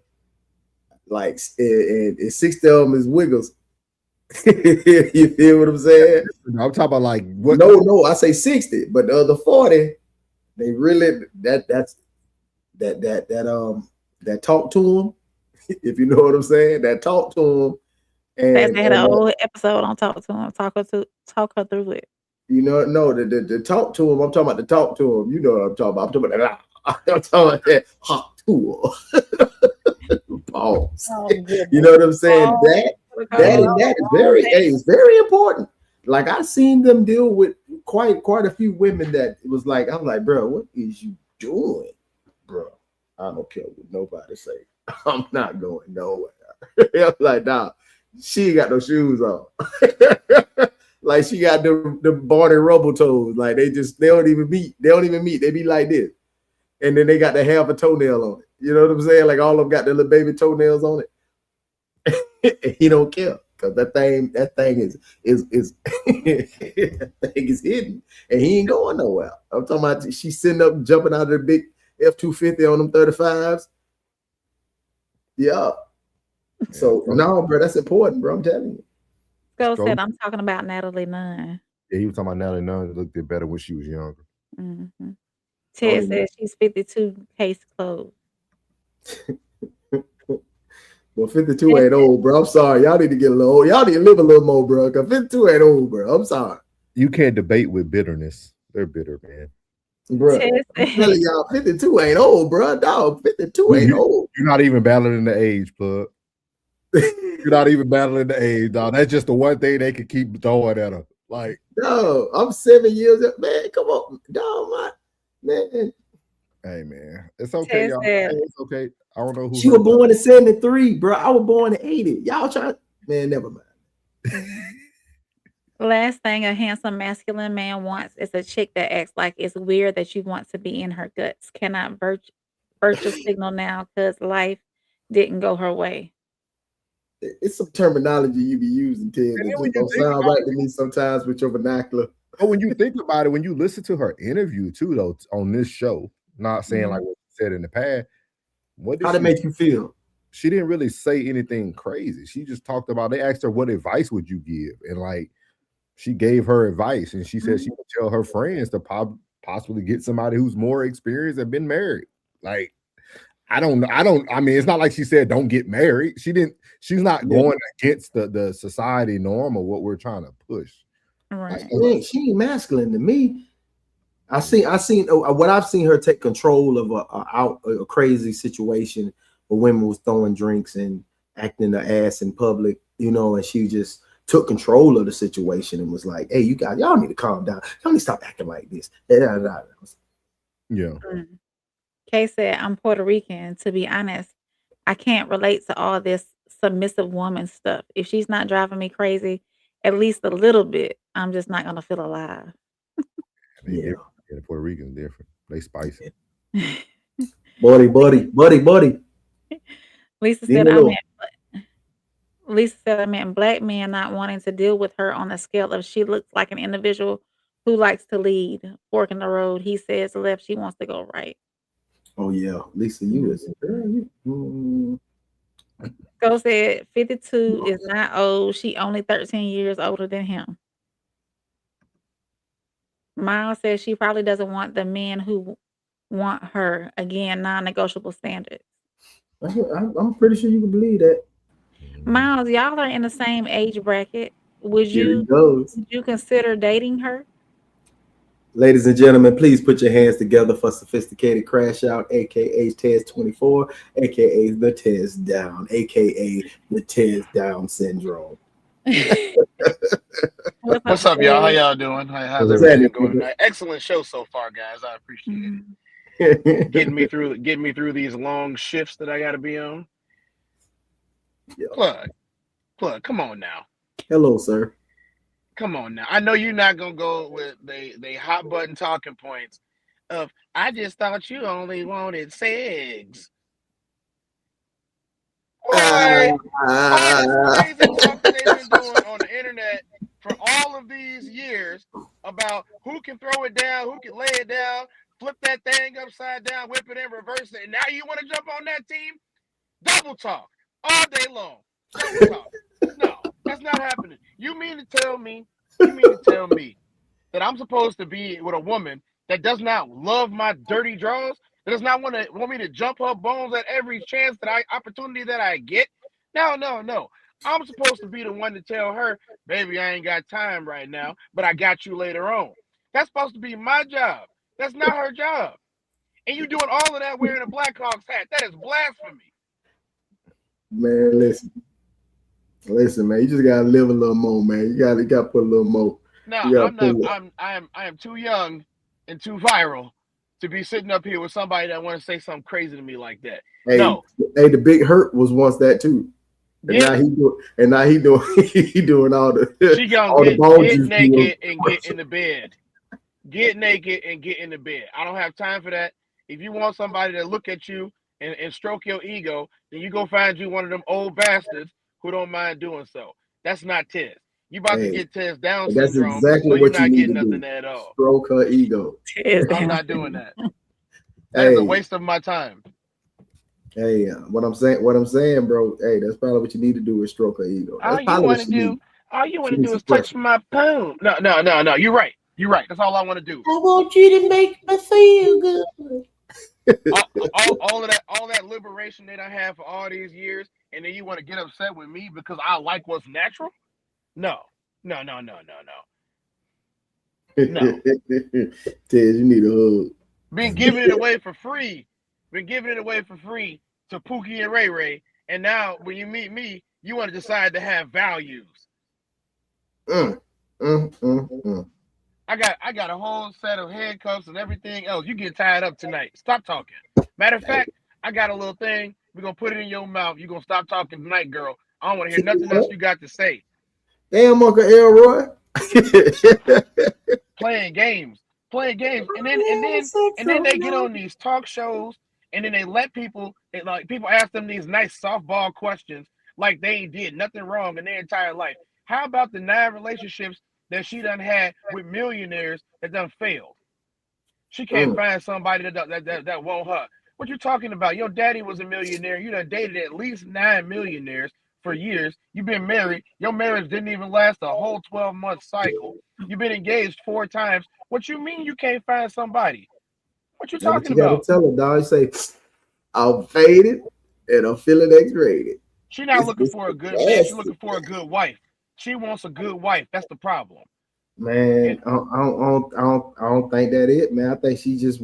I think she's aesthetically looking at herself compared to the women that she see in real life that we see on TV, and says, "I think I'm better than her." She's aesthetically old. But when you have that attitude, you acquire that energy, and when you have that energy, certain men don't attract to that energy. She probably just has a real kind of effed up energy. It could possibly be. I don't know her. You know what type of energy she gives off? Grandma Madam energy. Damn. She give off Grandma Madam energy. She upset that the young ones is getting all the attention because back in her day, she got a whole lot of attention. Well, she probably need a younger man. Yeah, it ain't black folks' fault that you had this problem. It's not black men's fault at all. I'm not championing that cause one bit. You didn't want one. You didn't want one. All the ones that wanted you didn't want one. She's been dragging us through the mud for 30 years, teaching all these women the wrong things. It's so many spinoffs of her type too, because she helped them find it, and what they gonna do? Bring her on show so she can talk about her grief. Well. All right, let's get to these comments and get to this last topic of the night. You stand up for the last topic, Ted? I'll be here for about another couple minutes. Okay, bet. Let's see here. What did we leave off with? Lisa. Ted, you're something else, but it is wild. Okay, here you go. This is where we at. Miles said, let him talk, plug. Let him talk, plug. When they gain some years, they will feel attraction for older women. Mm-hmm. Absolutely not. I'm like all them older. Look at Leonardo DiCaprio. Do you think he's attracted to older women? When you are a Ferrari and you appreciate and value, you definitely don't care about the Ford Taurus that depreciates the minute that it drives off the lot. I am a Ferrari. I am a thoroughbred. I am the top of my gene pool and the top of my line. She better come correct. Ain't no appreciating older chicks. We just gonna keep on doing what we doing. That's what we gonna do. Talk about I'm supposed to go to something that's 52. She about to have a flat tire right now. You know what happens when you leave? What you Melvin leave in the garage? Y'all what talking Melvin about no told kids? What Melvin told Jody? Youngster. What happens to car tires when you leave them in the garage? Girl. What happens? Hey, boy, It's called dry ride. She got a dry all right. box. You like Wagyu, right? No. You like Wagyu, right? Nope. You don't like Wagyu? Nope. So what you eating? Sirloin, top sirloin? Nope. We eating rocks. Man. We trying to stay as tough as possible. We eating rocks. I'm getting all the minerals out them things. What I'm telling you right now is when you leave a car in the garage, it get dry rot on the tires. No. And as soon as you try to drive the car out the garage, the tires blow. She ain't got no kids. She ain't married. She 52 years old. All she got is a mouth, and she ain't even using it the right way. Damn. Been dragging my black brother through the mud for 30 years. They didn't want some sympathy. You gonna get some sympathy, all right? Sympathy your ass right on out the door and stop talking. Ooh, yeah. Oh yeah, let's get to the last topic. Classic said Mike cracking if you tell Tez. Oh yeah. Classic said yeah. Miles said she's gorgeous. Yes, she is. Classic Absolutely. laughing. Hey Alicia. Alicia, hey everybody. Hey, Alicia, what's up, girl? I see you changed that profile pic.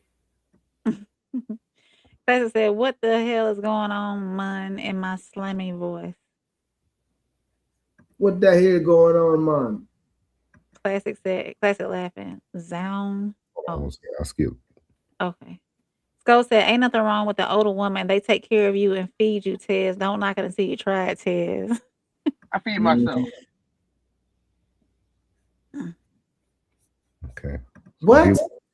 Like they even come up with that question, Zion. Like you just, what are you like? What are you doing? You think giraffes know what a Anime. We're gonna go I ahead. said all anime dudes are weird, dog. But I just think like I can just imagine you just leaving the house and your TV running with Dragon Ball Z going.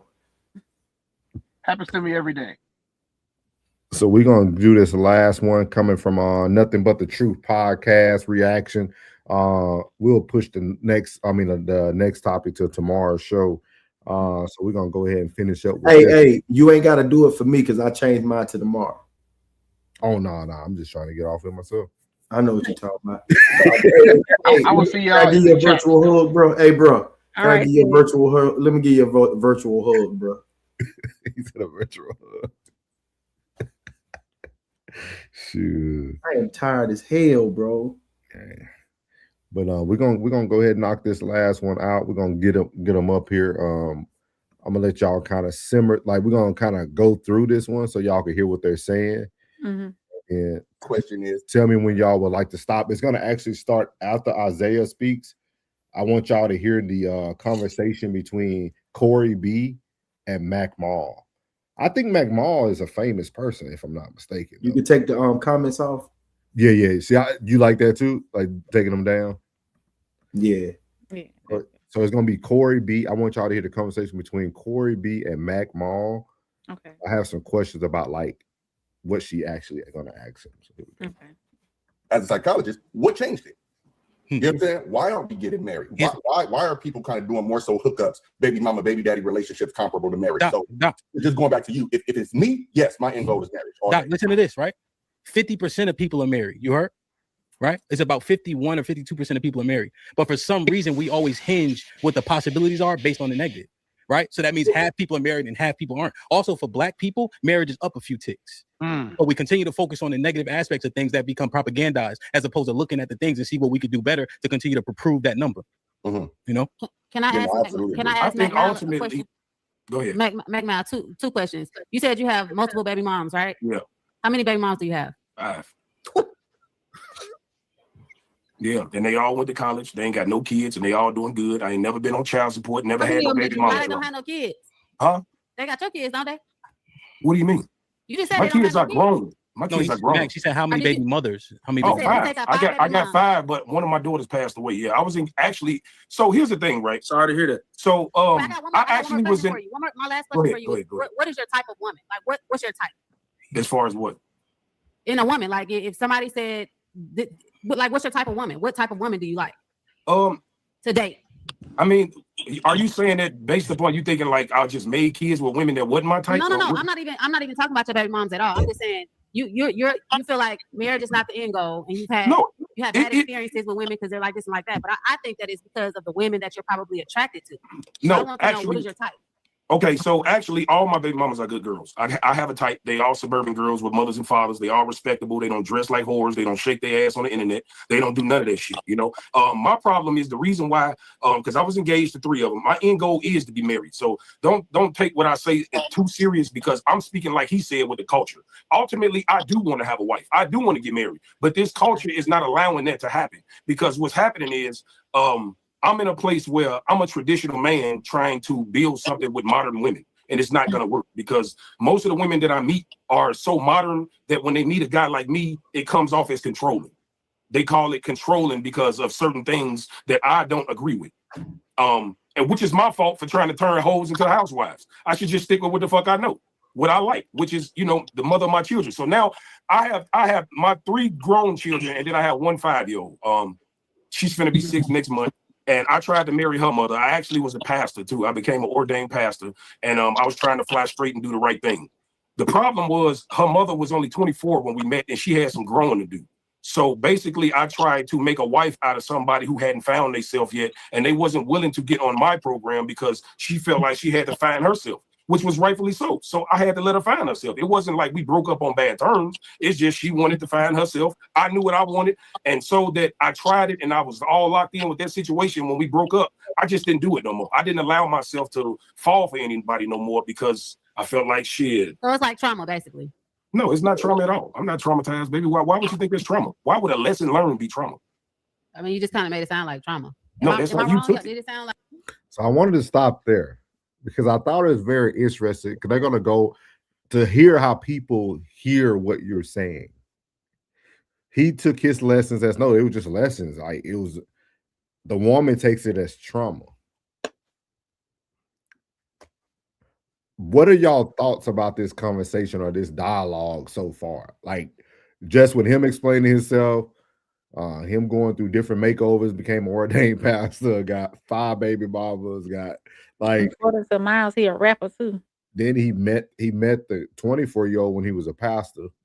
Mm-hmm. He looked like he was trying. I think he was trying to better himself. Like what like maybe I'm on the wrong track. Let me jump off in the church and maybe I'm dating at my level, go a little younger. You know what I mean? Like he was trying to just find the right little lane so he can get in there. But at 40 years old, he's still trying to date 25-year-olds. Well, is there? But that 25-year-old didn't want to get on his program. Yeah, that 25-year-old, that monkey still got juice when them legs spread. Rain, do you feel like there's a problem with the age gap? Absolutely. Why do you say that? Because that's 25 and that's 15 years. 25 and 40 is 15 years.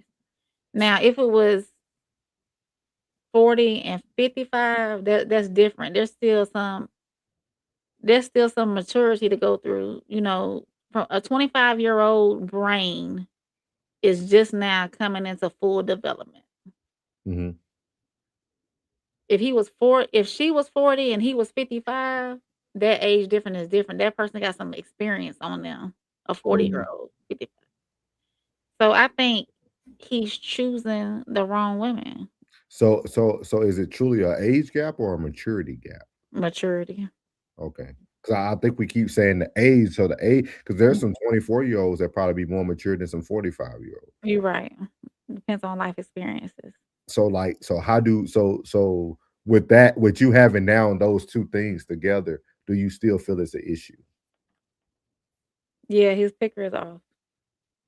No, I'm talking about from the age gap part though. What about it? What if that 24-year-old was a mature 24?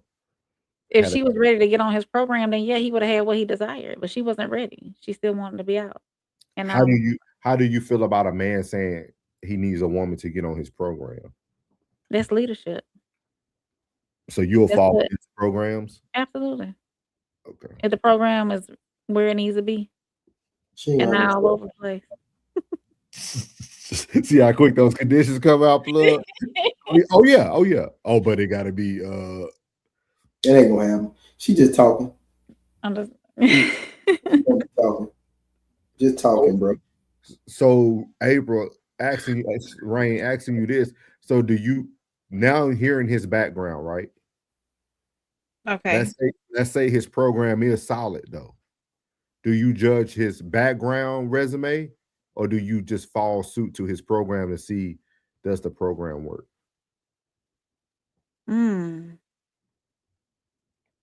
I want to know why he keeps making mistakes though. See, the proof will be in the pudding, baby. That's what I would want to know. Why is he still making mistakes? He got 5 different baby mamas. Why do they have to be mistakes? What if every one of these were because of the woman? We just witnessed Dante Wiley getting taken for $400,000 yesterday and putting kids on a wheel. So we know that not every scenario involves the man making the mistake. Yeah, you're right.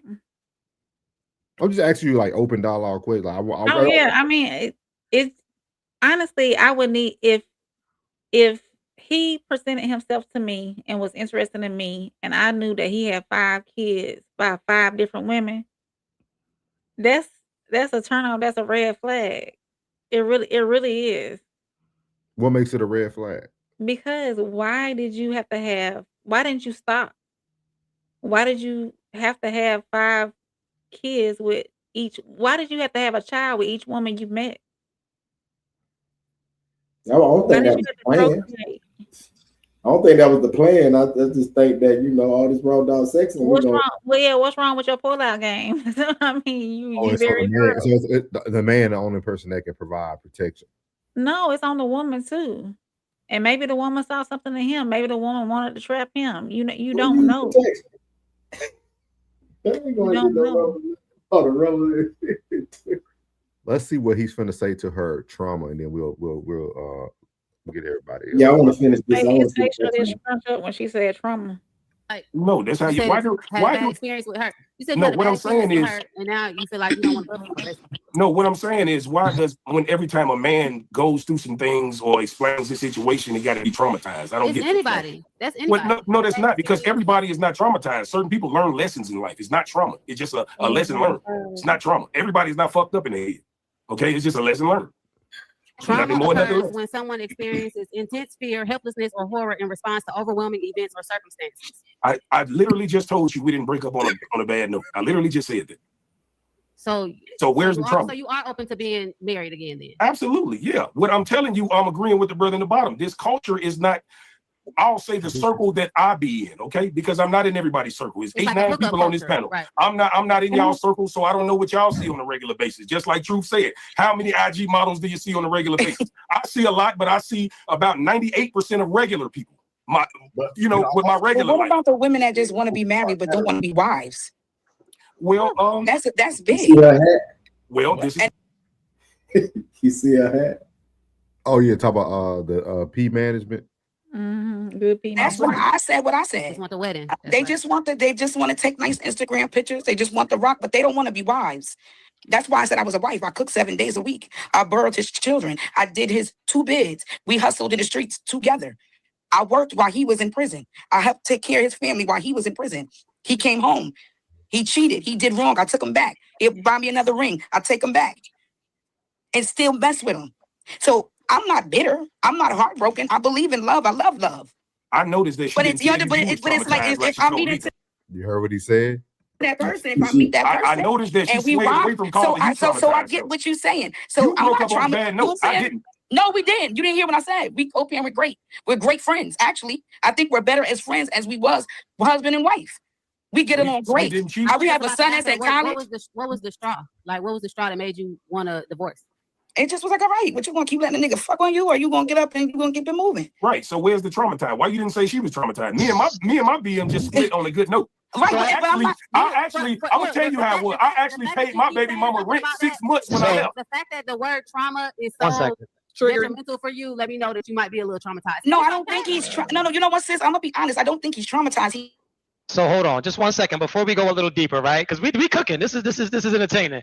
I want you guys to hit the likes. I'm gonna bring y'all back up. Tamika, I got you. Sure. I want y'all guys to hit the likes. I want y'all to hit the super chats. Turn it up, man. Show my man DJ him some love. If you like what's going on tonight, if you're on Instagram, come over to the YouTube channel. The YouTube channel is nothing but the truth podcast. It's nothing but the truth podcast. All right, now that we got that out the way, we are going to continue with this conversation. And so we were talking about traumatized. And Tiffany, what's up? Mel, the specialist, what's up? Let me make sure I muted everybody or whatever the case may be. So I just wanted to say this. Make sure y'all hit the likes. It's the thumb up at the top of the screen. Hit the super chats as well. Turn this shit up if y'all like the live, man. We in here. We're going to talk about it tonight. So we talked about traumatized. And the word that's triggered me, because I'm triggered now, I'm not going to lie. You said that you and your ex. Hold on, somebody shit is like making the chat staticky. I don't like that. Hold on, let me find out who that is. All right, so you said that you and your ex are friends. The one that cheated, you did the bids, you were the wife to. My ex-husband, he was all I knew. I was with him since I was 16 years old. He was all I knew. And so you said that you guys are friends. And so my question, let me. Go ahead. So you said that you guys are friends, and I want to know, how is that possible? Well, for one, we have 2 children. Our oldest son is in college. He's all American in football and track. And then we have another son that's a running back that's doing well. He didn't allow what we went through stop him from being the father that he was. I divorced him for being a bad husband, not a bad father. So our relationship, wait, let me finish. As we got older, remember, I was 16, he was 19, we were kids. We got married, I was 20, 21, 22, I'm 40. Okay. As we got older, we learned communication. We come from a place where communication wasn't a thing in our household. Remember, when we used to talk back, that was called being disrespectful, right? Black household. So now we learn the communication as we're getting older. We're learning things. We're learning how to be parents because we learn in life. We grew up fast as kids, being adults, playing house. But we had a certificate, we had a ring. Right. But I felt like as we got older and we split, we learned to just communicate. So they're going to go into their dialogue. So do y'all feel that? Because I think her explanation was spot on. Y'all heard me. Y'all heard me. I always told people I was a horrible husband and a great father. Like I can relate to her whole conversation right there. Like, it's funny to me how Truth doesn't feel that, like, how y'all friends. That's what father and a mother of your children should be. Like, what are y'all like here? This is crazy. What are y'all thoughts? What are y'all thoughts? If that was what was needed, for she chose to leave because of the infidelity, but she also recognized that he's a great father and they're friends. One has nothing to do with the other. Yeah. I think Truth. I ain't even watched it that far, but I guarantee you, Truth is going to go into more about him having access to you. I think that's what most men don't like about women with children. If the father is active, right? If the father is active. I think a lot of men don't like that. For now on, up to 18 years for sure, you're gonna have access to this woman. Like, definitely, yeah. Actually, it should be like 15. By the time that baby get that cell phone, y'all don't need to be talking to them. So you don't think they should be talking after a certain age? I'm talking about, like, it's strictly business. You know what I mean? Like, the only thing we should be discussing, like, say, if I'm the cooler parent and and you ain't the cool parent, that means that she or he ain't gonna be able to tell you everything, but they tell me everything. So I use discretion on the things that I tell you that I feel like you should know, so you could be on board. Like, saying, okay, this is some things that she don't like about you. You might want to work on this. You know what I mean? Because I want y'all to have the same type of relationship that we had, or at least a better one than y'all. So I'm gonna take this, but this all this other stuff that my baby telling me, this ain't for you. So do you think that he would have gone into asking her why she didn't stay, why she wasn't more tolerable of his infidelity? No, I don't know. I would watch that. Let's get to the chats real quick, and then we'll play like another 2 minutes, see what he says. Like, I don't know. That's a good question. Joe said 5 is crazy. That's why I like real time reaction. You can actually piece it all together. Right. Miles said Mac Mall is a rapper. Ted said he's making sense. You would say that. Sco said I got 5 kids, but 4 of them are by one woman. 5 different baby mamas is crazy. Miles said she's trying to set Miles up for an attack. Yeah, I kind of disagree with Rain. I think he got a good picker. If he got, well, why did he choose 5 different times? None of them put him on child support. That's a pretty good picker. That's a pretty solid picker, dog. That's a pretty solid picker, dog. Well, mine wouldn't be on child support either if he was a great father.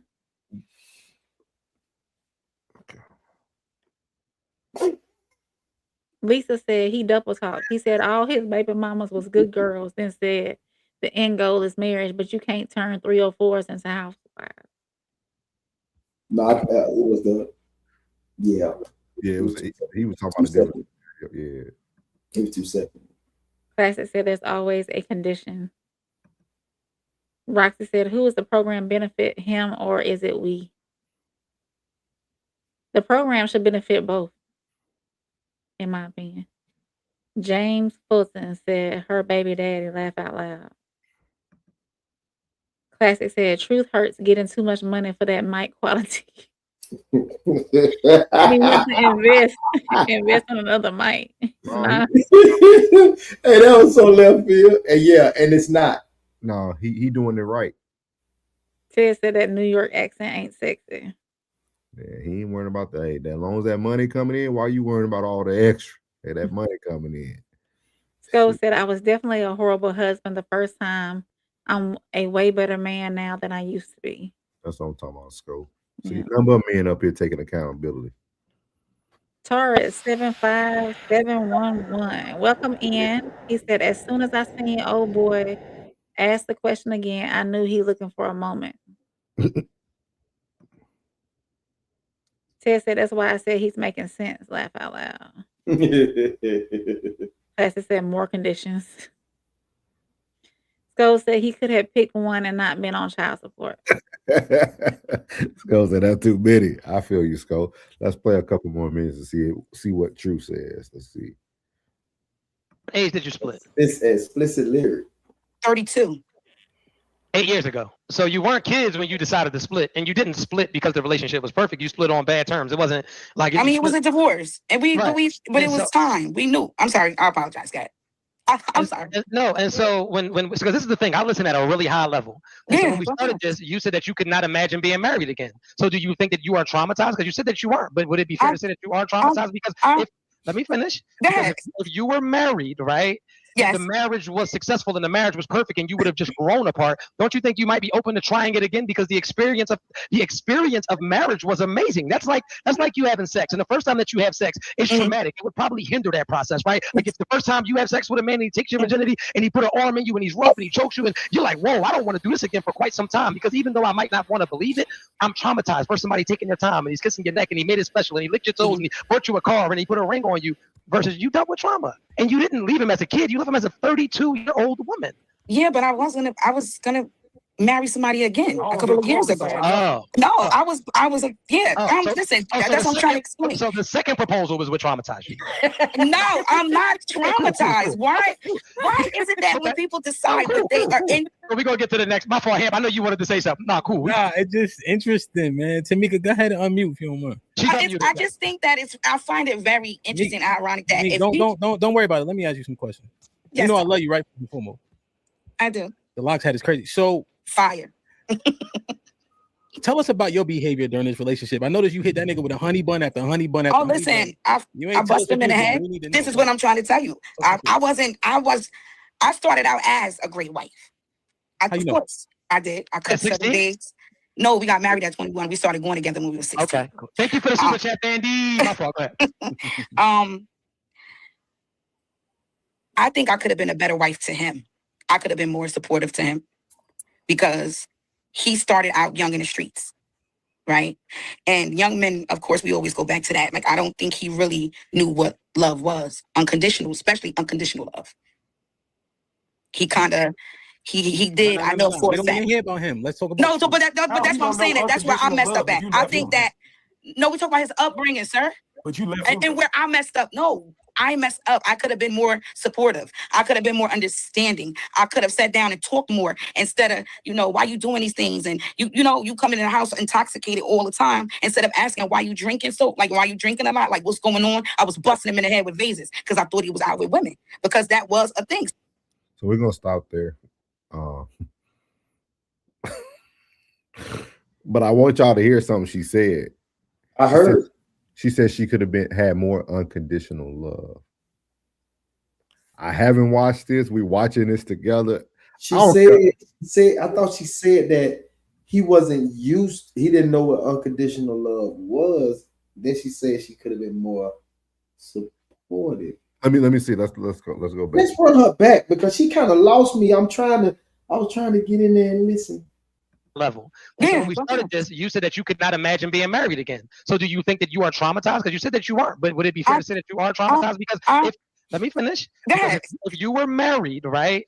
if the marriage was successful and the marriage was perfect and you would have just grown apart, don't you think you might be open to trying it again? Because the experience of marriage was amazing. That's like you having sex, and the first time that you have sex is traumatic. It would probably hinder that process, right? Like if the first time you have sex with a man and he takes your virginity and he put an arm in you and he's rough and he chokes you and you're like, whoa, I don't want to do this again for quite some time, because even though I might not want to believe it, I'm traumatized for somebody taking their time and he's kissing your neck and he made it special and he licked your toes and he bought you a car and he put a ring on you, versus you dealt with trauma and you didn't leave him as a kid, you left him as a 32-year-old woman.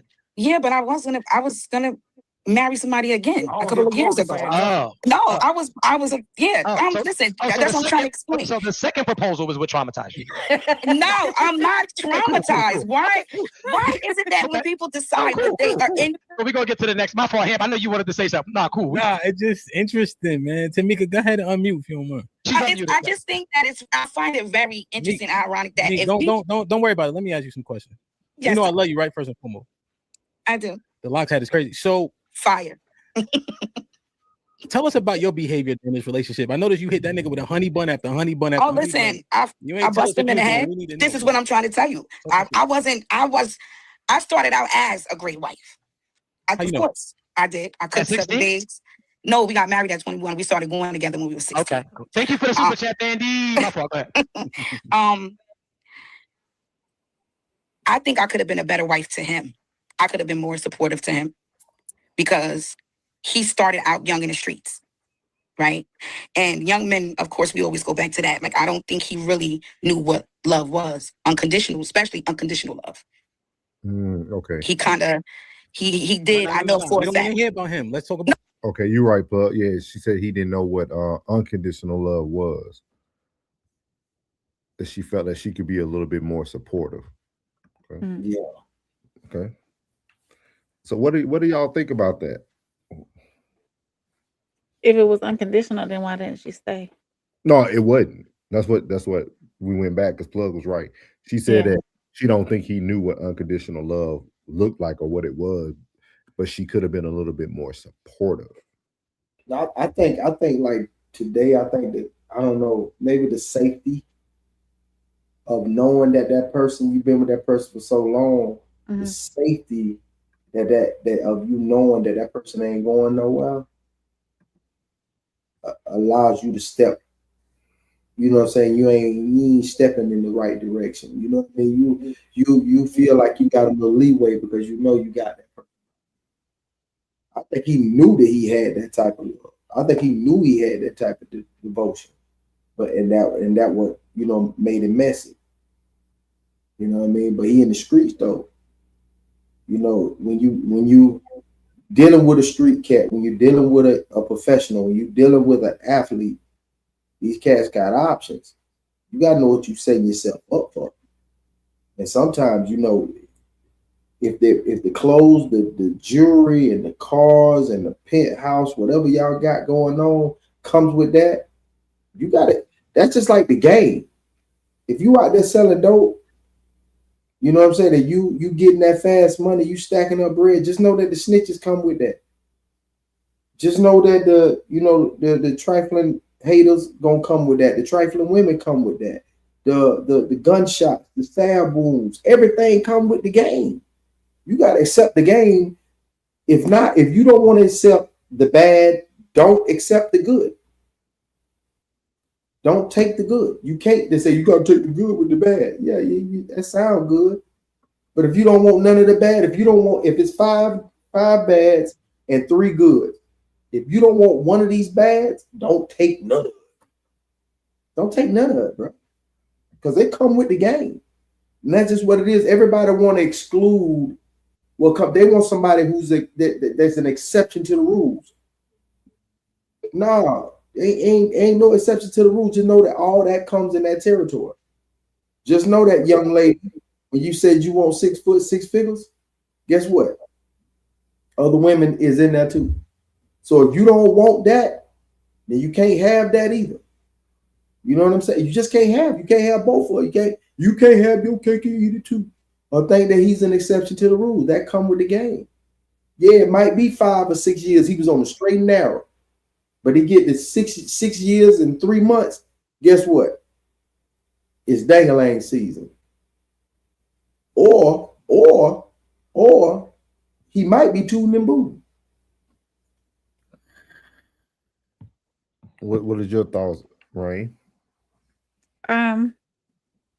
Maybe instead of, like she said, if she was more supportive, instead of always trying to go upside his head all the time and chastise him, and maybe if she was able to direct a little bit more as far as her unconditional love goes, then they might still be together.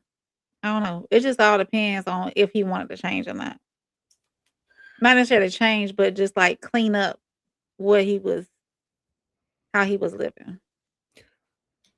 Oh, you said let's go. Yeah. At least she's taking account. Absolutely. At least she's taking accountability. Mm-hmm. Texas said that's domestic abuse. It is. Ted said by her own admission, she is not a good wife. Taurus said she seems reactive. Absolutely, because she was ready to speak the whole time instead of letting him get his thoughts off. So yeah, I saw that. Welcome, Taurus. Sko said they were together 16 years. Sometimes you just grow apart from a person and that's not your person anymore. How do y'all feel about that? You think you can grow apart from somebody? Yeah. In their situation though, I don't know if they were ever together though. I think she was like his street homeboy. Like, I think she looked at herself as his girlfriend, but I think he looked at her like, this the homie I know I can rely on.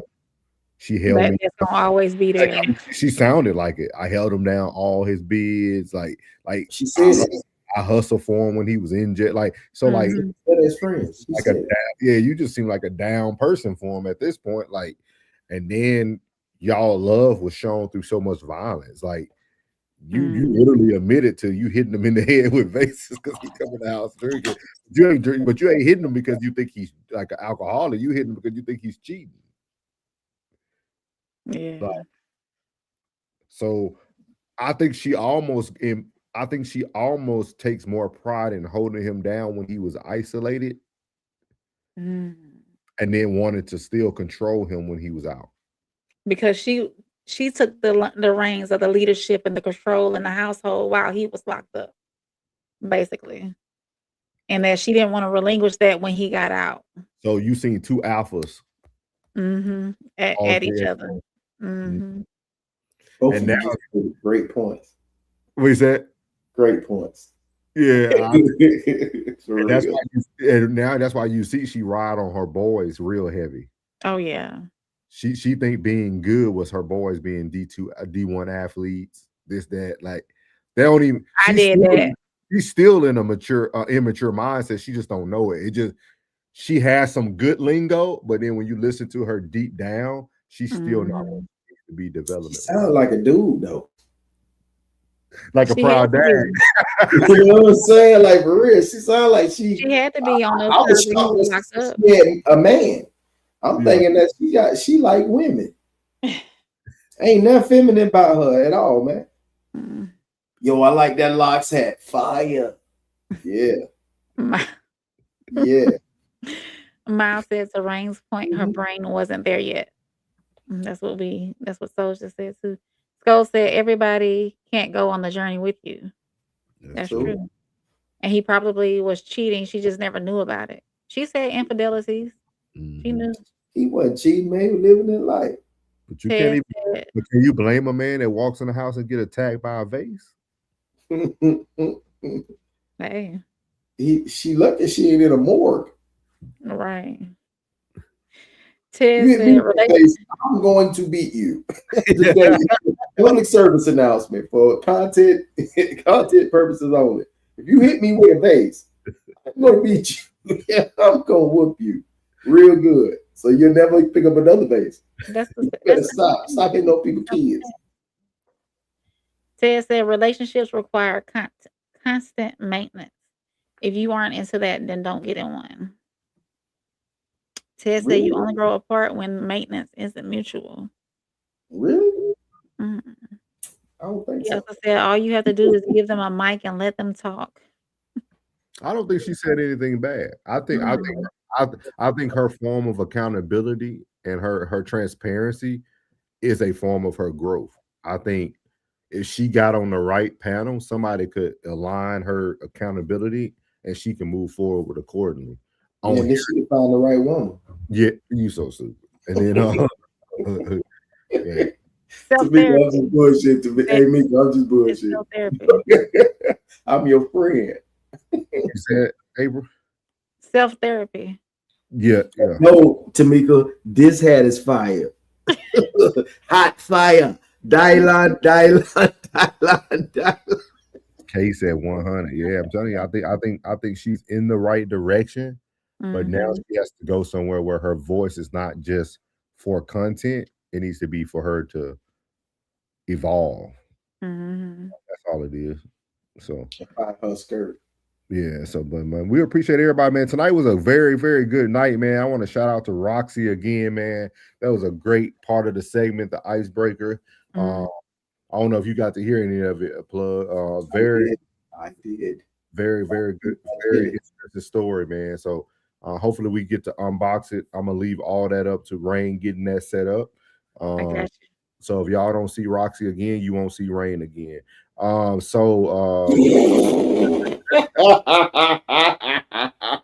Look at Ray Ray.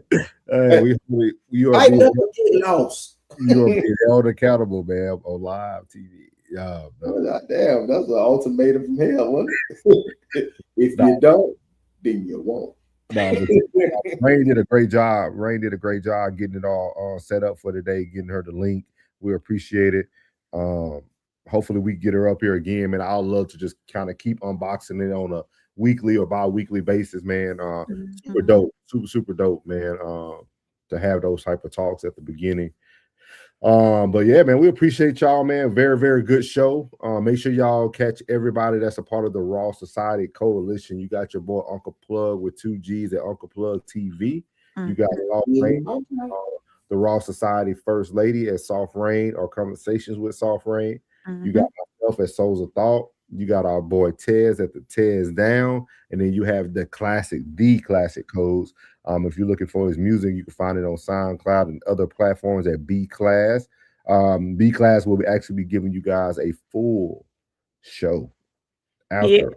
So make sure y'all are live at the Darien on 13th February. That's coming up.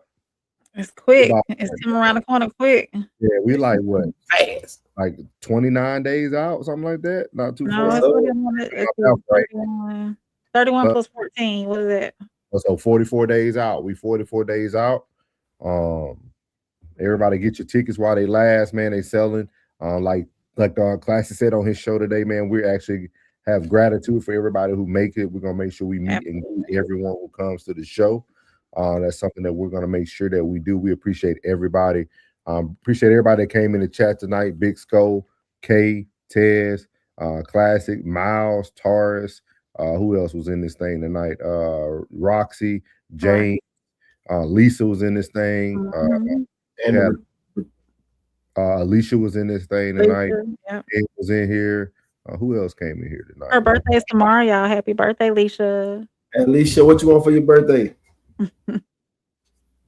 Oh, you ain't there? All right, I ain't gonna get you there. Roxy says she'll be back. We appreciate it. We appreciate it. So we'll definitely have that coming back for y'all. Y'all make sure y'all be safe, man. Be safe tomorrow on New Year's Eve night. One of the most dangerous nights of the year. Make sure you're safe. Make sure you're able to see the new year with your family and friends. If God say the same, y'all might be bringing in the new year with the Raw Society Coalition. Who knows? So just appreciate everybody. Big Skull said happy birthday, Capricorn twin. All the Capricorns in the building. I think in a couple weeks, y'all. So we'll make sure we get her Cash App, Zelle, everything on the stream for y'all. So y'all can bless the white people with more of your white money. So other than that, happy New Year, family. Jason. Sko already letting us know he ain't gonna be here tomorrow night. Happy New Year, Sko. I'm gonna holler at y'all. Yeah, I'll blow up the ease. I see you on the second. No, we appreciate everybody, man. Y'all be safe, man. Again, look at the stream below. Live show 13th February there in Ohio. I mean, I said Ohio. I keep saying Ohio, Illinois. Make sure you're there. Tickets are on sale. Other than that, man, y'all got anything for the people before we get out of here? Just make sure y'all come see us. Get them tickets. It's gonna be great. Yeah. Oh, Queen's Code Thursday night with Thursday night, yeah. Classy hadn't set a time yet, but Queen's Code Thursday night. Queen's Code Thursday night. Let you guys know, me and Classic will be doing raw reels on Sundays from now on, so that we can make sure it's a day we can definitely get it up for you guys. And also we still will be doing Sunday service as well. So yeah, shout out to everybody, man, who made 2025 a great year for the Raw Society, for everybody personal pages as well, man. 2026 is gonna be big, man. We already spoke it into existence a year ago, almost a few months ago, so we good to go, man. He said Happy New Year's from Miles, man. Happy New Year. Hopefully we can catch y'all tomorrow, man. But we out of here, man. Appreciate y'all. What's good, my Souls of Thought family? It's your boy Norris, and I want to tell you before you leave this video today, thank you from the bottom of my heart. And if you haven't already, make sure you leave a comment, hit the like button, share this content, and make sure you hit that subscribe button as well. And as I leave every video, God loves you, which is most importantly, I love you, you're beautiful, and your boy's out. Let go.